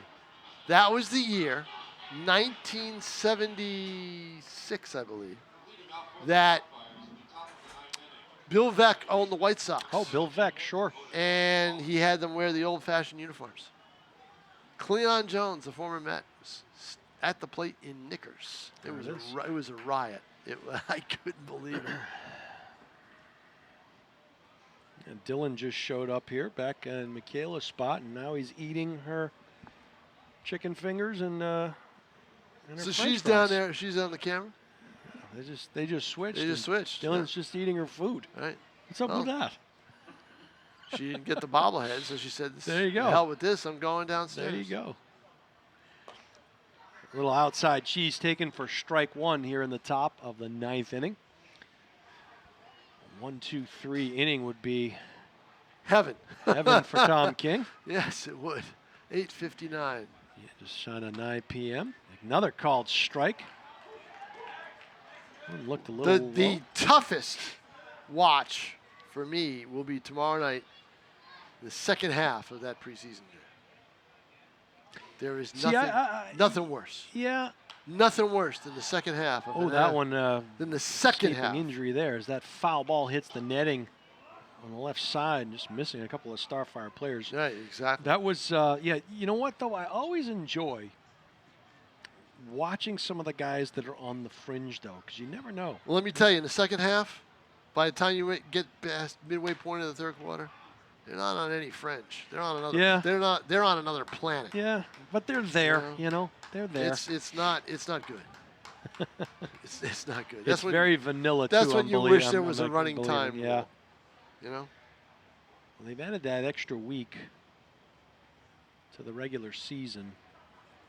And there's a week in the preseason where there's no game. Swing off the inside part of the bat. It'll be a quick play. Yeah, tossed from the glove. Nice play there by Hardy, I believe. And Hardy had no shot. If he took it out of the glove, he had to reach down, scoop it, and pitch it all in one motion. So great job by Hardy to register the first vote. First vote? First out. There you go. But 9 o'clock here. See, there's an empty week in the preseason, which is Labor Day weekend. There are no games Labor Day weekend. Okay. And the owners have got to be, going nuts because they say, well, it's a weekend we should have revenue, and we don't get revenue. So there'll be an 18th game somewhere along the line. The delivery, that one fouled back and out of play over Tom's head.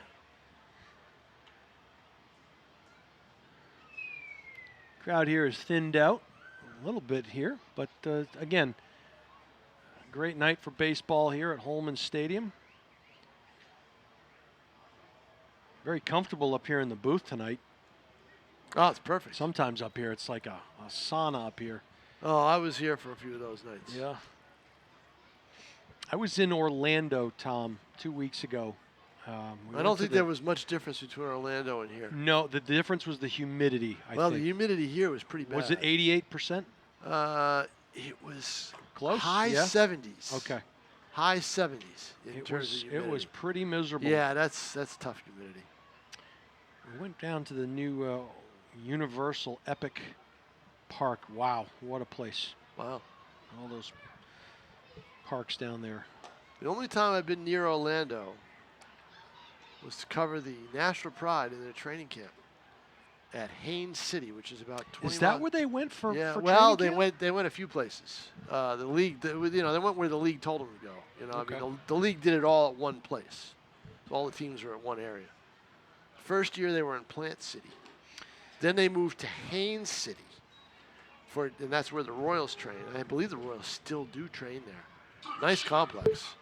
They trained there for a couple of years, and then they went to Homestead, Florida, where nobody was there. I want to say when I was filed back into the netting, when I was, I want to say 7 or 8 years old, we went down to Lakeland, Florida, and we stayed at a Howard Johnson's down there. We went to, my parents took me to the Magic Kingdom, and we actually took in a Red Sox spring training game. They would play. Lakeland was the Tigers back then. Detroit Tigers trained down there, and the Red Sox came to town. And Dwight Evans and Jim Rice, they were all staying in our hotel.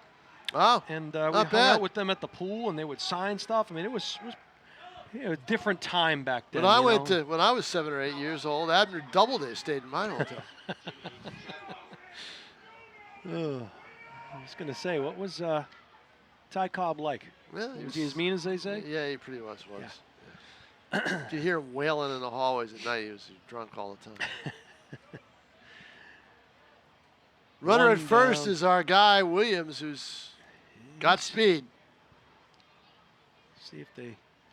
And that one is going to go over everything. Yep, and it'll be a wild pitch. Williams finds himself on second base once again here tonight. I don't have the official stat in front of me, Tom, but he's been on base three times tonight. 3 times. Yeah. Yep. Good leadoff hitter. You'd like to see. I mean, he looks athletic. He's got speed. Has a good swing.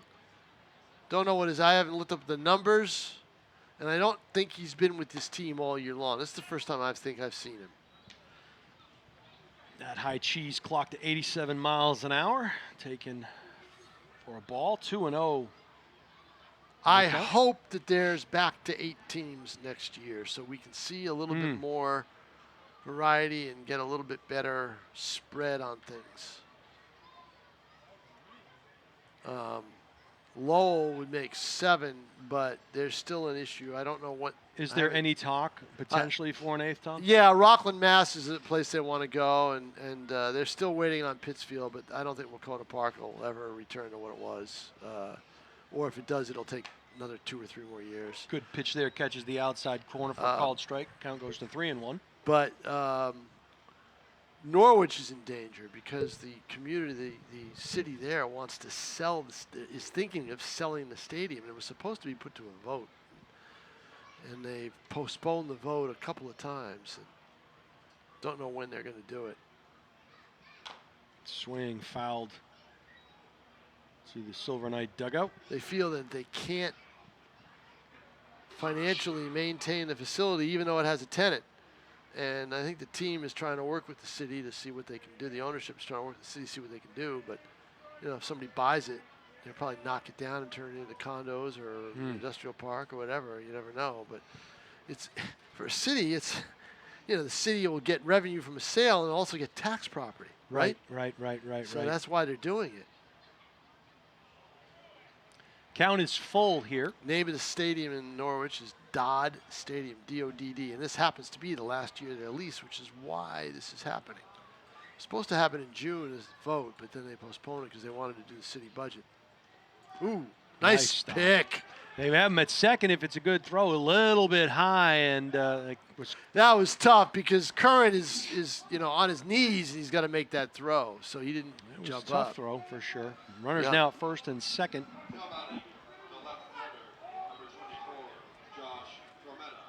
Formetta, the left fielder, with a chance to produce an RBI try to here. add to the lead with 1 out. Top of the 9th here. It's 8-3 in favor of Westfield.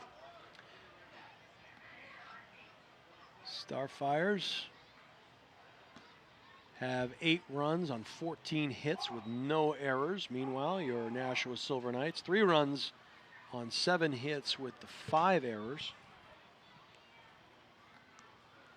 Jason Robie and Tom King calling all the action for you here from Historic Holman Stadium. That one inside strike called.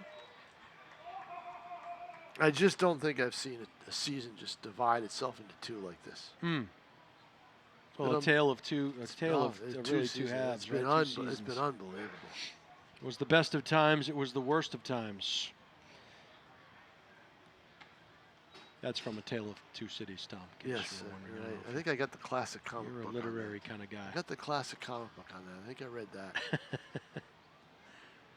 2 balls and a strike, still the 1 out. I don't think they make those anymore. That's what they did back then. Yeah. Classic comic books. You could buy it. And instead of they call those notes. Instead of reading the book, Cliff Notes. Cliff Notes. Yeah. Get the Cliff Notes. Yeah. They make those. Still anymore? felt like too much work.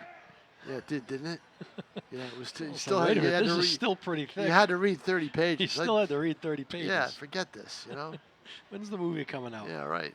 Exactly. I'll tell you, I got a great story. We 3 and 2 count goes full.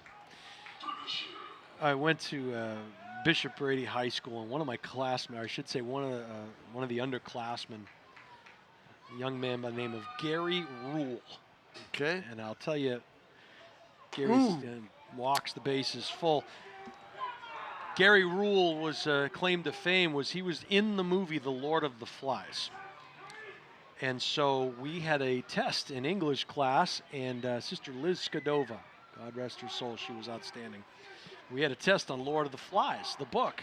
Yep. And I sat next to Gary, and I said, Gary, I said, I didn't finish the reading. I said, can you help me out here on this test? He goes, yeah, don't worry about it, because I got you. So, so we take the test, and Gary's helping me out, and I'm like, I feel pretty good. I'm feeling pretty good. Kid was in the movie, Tom.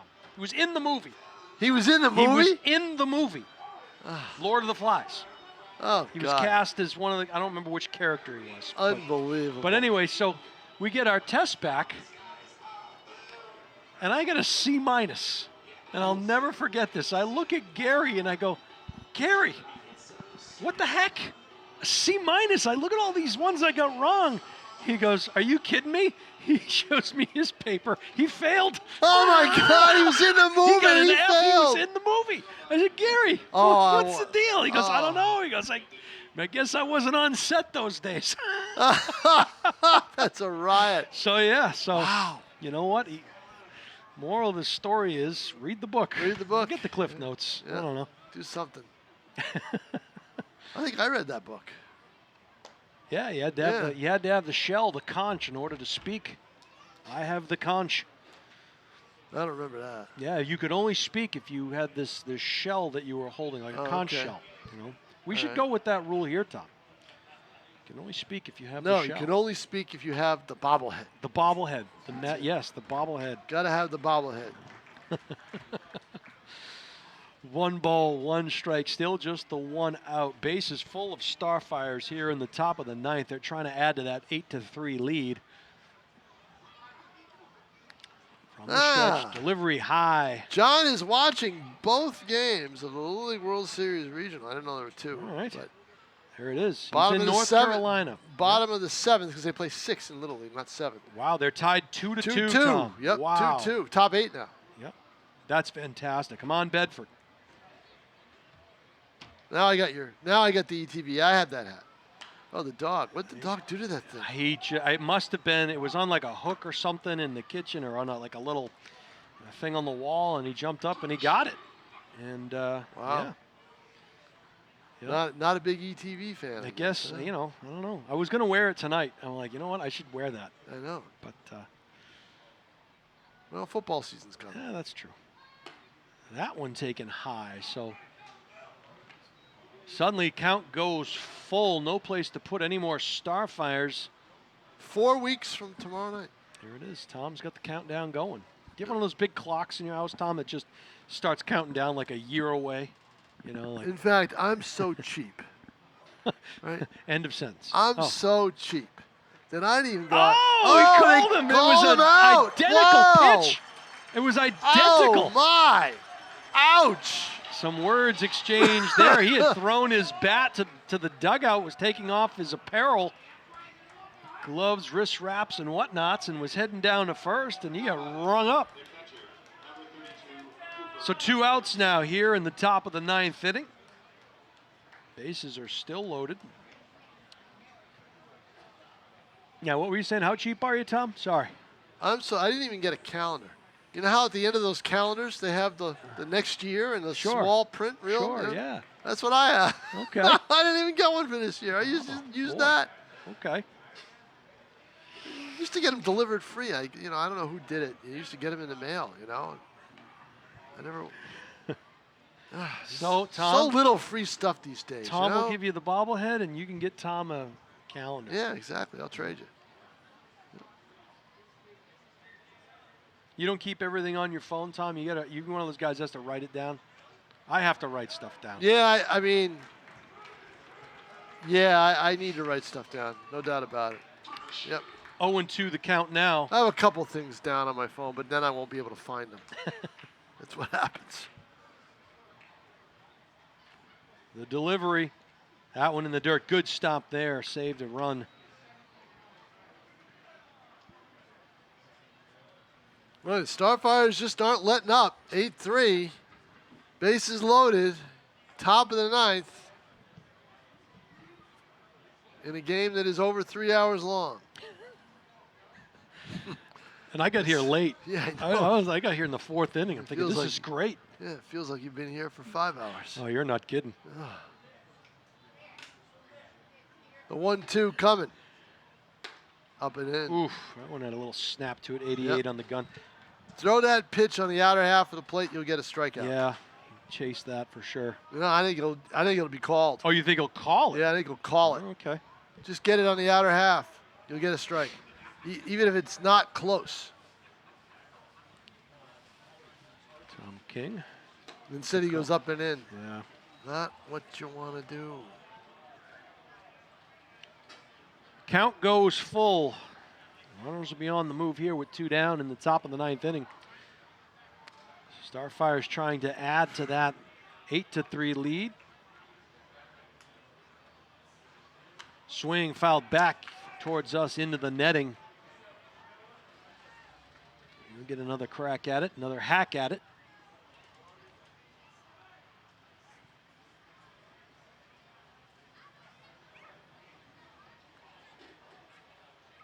Williams, it seems like Williams has been on base for half an hour. Up high, and it's not anymore. No, it's true.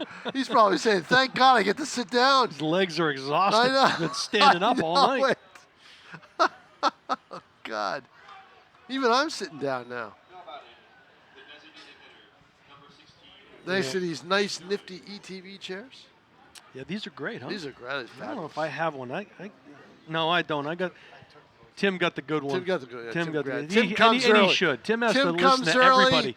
Tim comes early. He's got his bag. He's got his food. He's got everything all set up. He's got his chair. He just grabs the good chair. He's all set.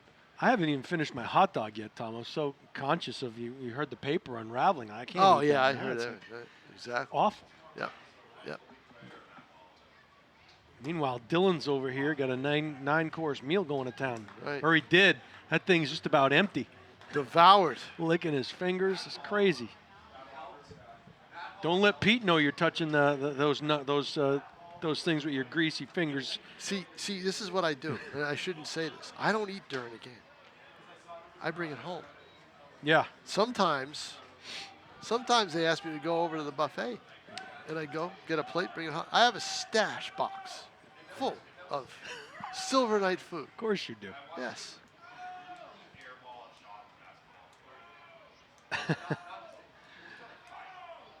What tale is O'Connor telling now, the official score? Which one? Ryan, the official score. I hear his voice. I don't know. I got the fan's voice in my ear down here. Oh, you do? Okay. Yeah, that's some. Yeah, I know it. That's what happens here at Holman Stadium when the game goes late and gotten another their ball fair four. share of the 50% off beers, I think. Oh, man.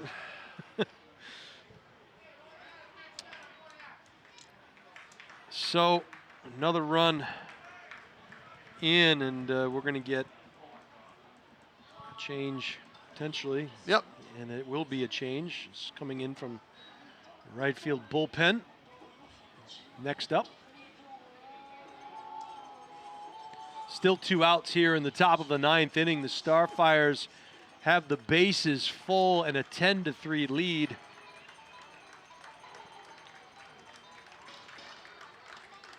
The Westfield Starfires. This is going to be Brandon Mativier. Yeah, Brendan Mativier in the game. Who's their closer? I mean, one of their they have 2 closers, Kyan Bagshaw and Brandon Mativier. I'll tell you what, to Mativier's credit, that night when he gave up the home run to McMillan, he turned to me at the end of the game and said, "Me, it's on me." And you can quote me on that, he said. It's on me. Brandon Mativier I've gotten to know him the last couple of years. He's a stand-up kid. He really is. And he loves pitching for this team. Local kid, Nashua kid, went to Bishop Girton. He's bounced around the college ranks. He was somewhere upstate New York, in Plattsburgh, I think, somewhere in that area. I'm not sure where he's going. He's transferring again. But he has improved dramatically this year. And has pitched much better than he has his other 2 years here in Nashua.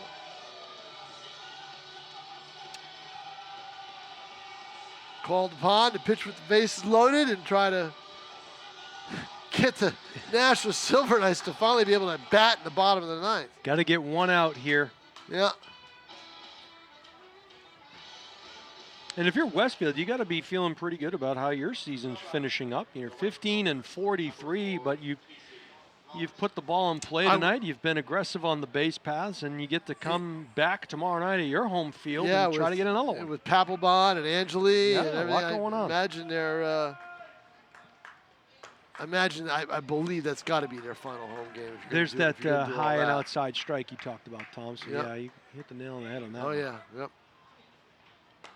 That one a little lower, but gets the call. I'm not just a pretty bobblehead face sometimes, Jason. That's for sure. You can come up with some decent stuff. Swing and fisted that one foul.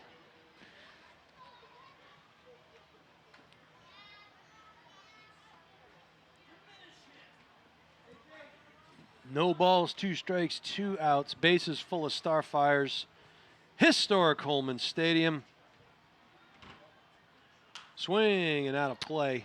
I imagine 4 weeks from tomorrow night we'll be doing high school football. I think there's got to be somebody home still. I haven't looked at the schedule yet. I have not either, but looking forward to it. There should be some great games. The West Conference is going to be really good. That plunks in the back and and knows it, shakes his head. Why did I throw that pitch?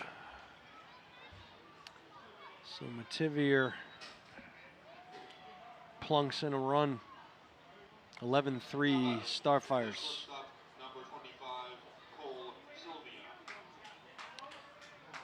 Sylvia will step into the box with a chance here for the Starfires to extend the inning. It is now 9:20 p.m. That's a good pitch there by Mativier, and I would strongly suggest he stay in that location for the remainder.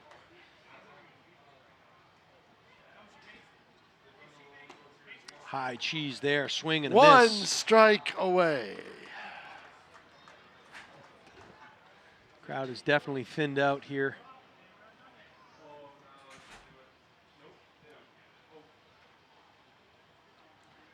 The pitch, swing and a miss, and he just went straight gas on that last at bat. 3 straight fastballs outside corner. rung him up. We'll head to the bottom of the 9th inning.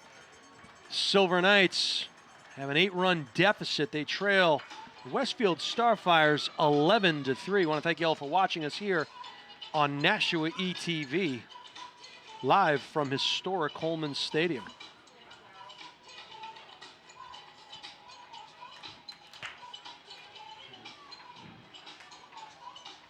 Jason Robie, Tom King on the call for you.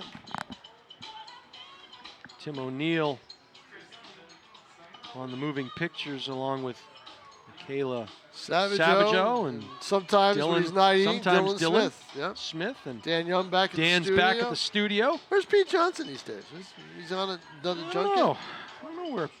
Braintree, Mass walked it off 3-2 on a bases-loaded wild pitch. Oh, my. Bedford gets eliminated, and Braintree moves on. They're going. will head to the Little League World Series. Congratulations to them, and tough one for Bedford, and they had a good run at it. Congratulations to them as well. So, obviously, Braintree will be the New England rep. It's got to be Northeast. Regional in the World Series. I mean, this was that was the Northeast, right? That was the New England. Maybe it was the New England. New England Regional, because I'm pretty sure it was Vermont. It was. So it's all the New England teams. No, they're also playing it's the Northeast Regional at Worcester for the American League Senior Legion. Okay, so maybe that's. But I don't think that's the case in Little League. No, I think they go New England. I think they go New England. I think so too. Always some pretty good representatives from the Granite State in that Little League New England tournament. Goffstown a number of times. Yeah, right? Goffstown, Manchester's had a team. Manchester's been there. Yep. Nashua has a Little League. They're more Cal Ripken. Yeah. There is a Nashua Little League that is affiliated with National Little League. So there is a National Little League organization. And it's, Cal Ripken is always thought of as the major one here, and of course back at Holman Stadium in 1988 they had at the time it was called Bambino. Sure. And it was the National Bambino World Series. It was played right here at Holman Stadium. That's pretty cool. 1988. I broadcast some of those games. Tom, what's your thought on not changing the subject too much, but they play the baseball semifinals here for Division I baseball. You're asking the wrong guy about that tournament if you were asking. You thought about having it here? I just what would be the benefits to having it here versus Manchester? Well, let me tell you something. And I've written this. And I wrote a message to in my column and on Twitter to the New Hampshire Fisher Cats. If you don't want us there, and us meaning media and people down to ask questions after games, if you don't want us here, then don't bother to host it. They don't want media on the field. And I understand, look, AA field, they got to protect it the whole bit. Sure. But, we're wearing sneakers, we're not wearing cleats. Yeah. And we're there, and so they had a rule this year where we had to go up and talk on the concourse to the players. That's a tough spot. Especially when both teams are near each other. Yeah, that's tough. And, New Hampshire Sports Page does their celebration thing, and you got those kids are right near the kids that lost are right near the kids that won. And so I go down. It's the last game of the day. I was the only game I was at. And I go down and... So a long day, needless to say. No, not for me. Not for you, but for maybe something happened. But first of all, we're not allowed to park behind the... This is media complaints, so it's the average fan doesn't see this. The average fan likes the experience there. I don't blame them. It's a nice park. Yeah. But we're not allowed to park behind the stadium, where there's a parking lot. The players park their cars there because they're on the road, but there's plenty of room. Some people are allowed to park, media not. We used to always be able to park there. Yeah. And so it's the last game of the day, and I'm figuring I know we're supposed to talk to the players up at the concourse, and I'll do that. But I'm down there standing next to Braden Hickman, the Telegraph Player of the Year, and the pitcher who won the game. That one misses the outside corner. So he's Silver Knights all have a the runner on. players are all packing up, and he's done. He's all packed up. And I'm standing there saying, I said, well, I'll probably get in trouble for talking to you, but let me ask you a couple quick questions. And I put the phone out. Sure. And a Fisher Cat employee, as I'm done walking away after my interview, walks over to me and goes, what, do you think you own the place? You know, come on. Yeah. Come on. You know, why do we have to go through that? It's a high school championship game, for crying out loud. Media were allowed to go down on the field if they were taking pictures. If you weren't taking pictures, you weren't allowed to go down there. I had pictures to take, a celebration and everything else. But still, I mean. That one goes the nice other base way. hit. Nice piece of hitting. Yep, definitely. But so my message is simple to the Fisher Cats. Ehlers and Hamilton now on If base. you don't want us there, don't bother to ask to host it. Now, I believe they're under contract, and next year is the last year, and there's an effort going. I was told that, well, if Holman had more parking, we'd be able to have it. Well, Holman's got plenty of parking. You got plenty of parking for the crowd that you're going to get here. And you got parking on the street. You've got parking, you know. Yeah, you can park on the street. Yeah, for sure. There's plenty of places to park here. And you can take a nice. It's not too far to walk. The park is in walking distance, for the most part. Yeah, you want to pay $20 to park in a satellite lot. I pulled into the lot where we were supposed to go, and I was told by the guy who was there. He was a nice guy, you know. I was told by the guy saying, if you come 15 minutes earlier, I wouldn't be able to park you. I said, yeah, I know, because the people from the other game hadn't left yet. Right, right. And there's just no reason for that. And another writer was told when he walked into the gate that we were supposed to go through, oh, well, you got to pass. That doesn't mean you get in free. It doesn't mean we got to let you in. Yeah, Really? exactly. Yes, he was told that. I mean, This is why I say, what's going on here? Yeah, that's weird. It's just not well done. You've got a venue that's not used to hosting or having high school events. Yeah. And they're not used to it. We did the MIAA, Massachusetts Division II state title game at the Songus Arena, and they had all media go in a different entrance, and they gave you press passes, like badges. Yep, legitimate. Right. I mean, it was you had something to wear around. It was well run. Really well run. Well, I'm not saying we don't do it well. You go to the media at the SNU Arena. They're not used to having anything there because there's no team there anymore. That's right. So they're not. Yeah. I have a pass around my neck that is supposed to get me anywhere. The first time I did that was a long day. That was the laced foul. That was the 4 overtime Bishop Girton Concord. Oh, final. sure. Yeah, the hockey game. Well, when I went and I did the morning game. I had the morning game, and I had the first game and the last game. So when I did the first game, no problem going downstairs. The usher let me write down the whole bit. The last game, new guy. Hardy laces one foul. He's got the timing down New here. guy? I'm not sure. I'm not supposed to let you down there. What do you mean I got to go downstairs?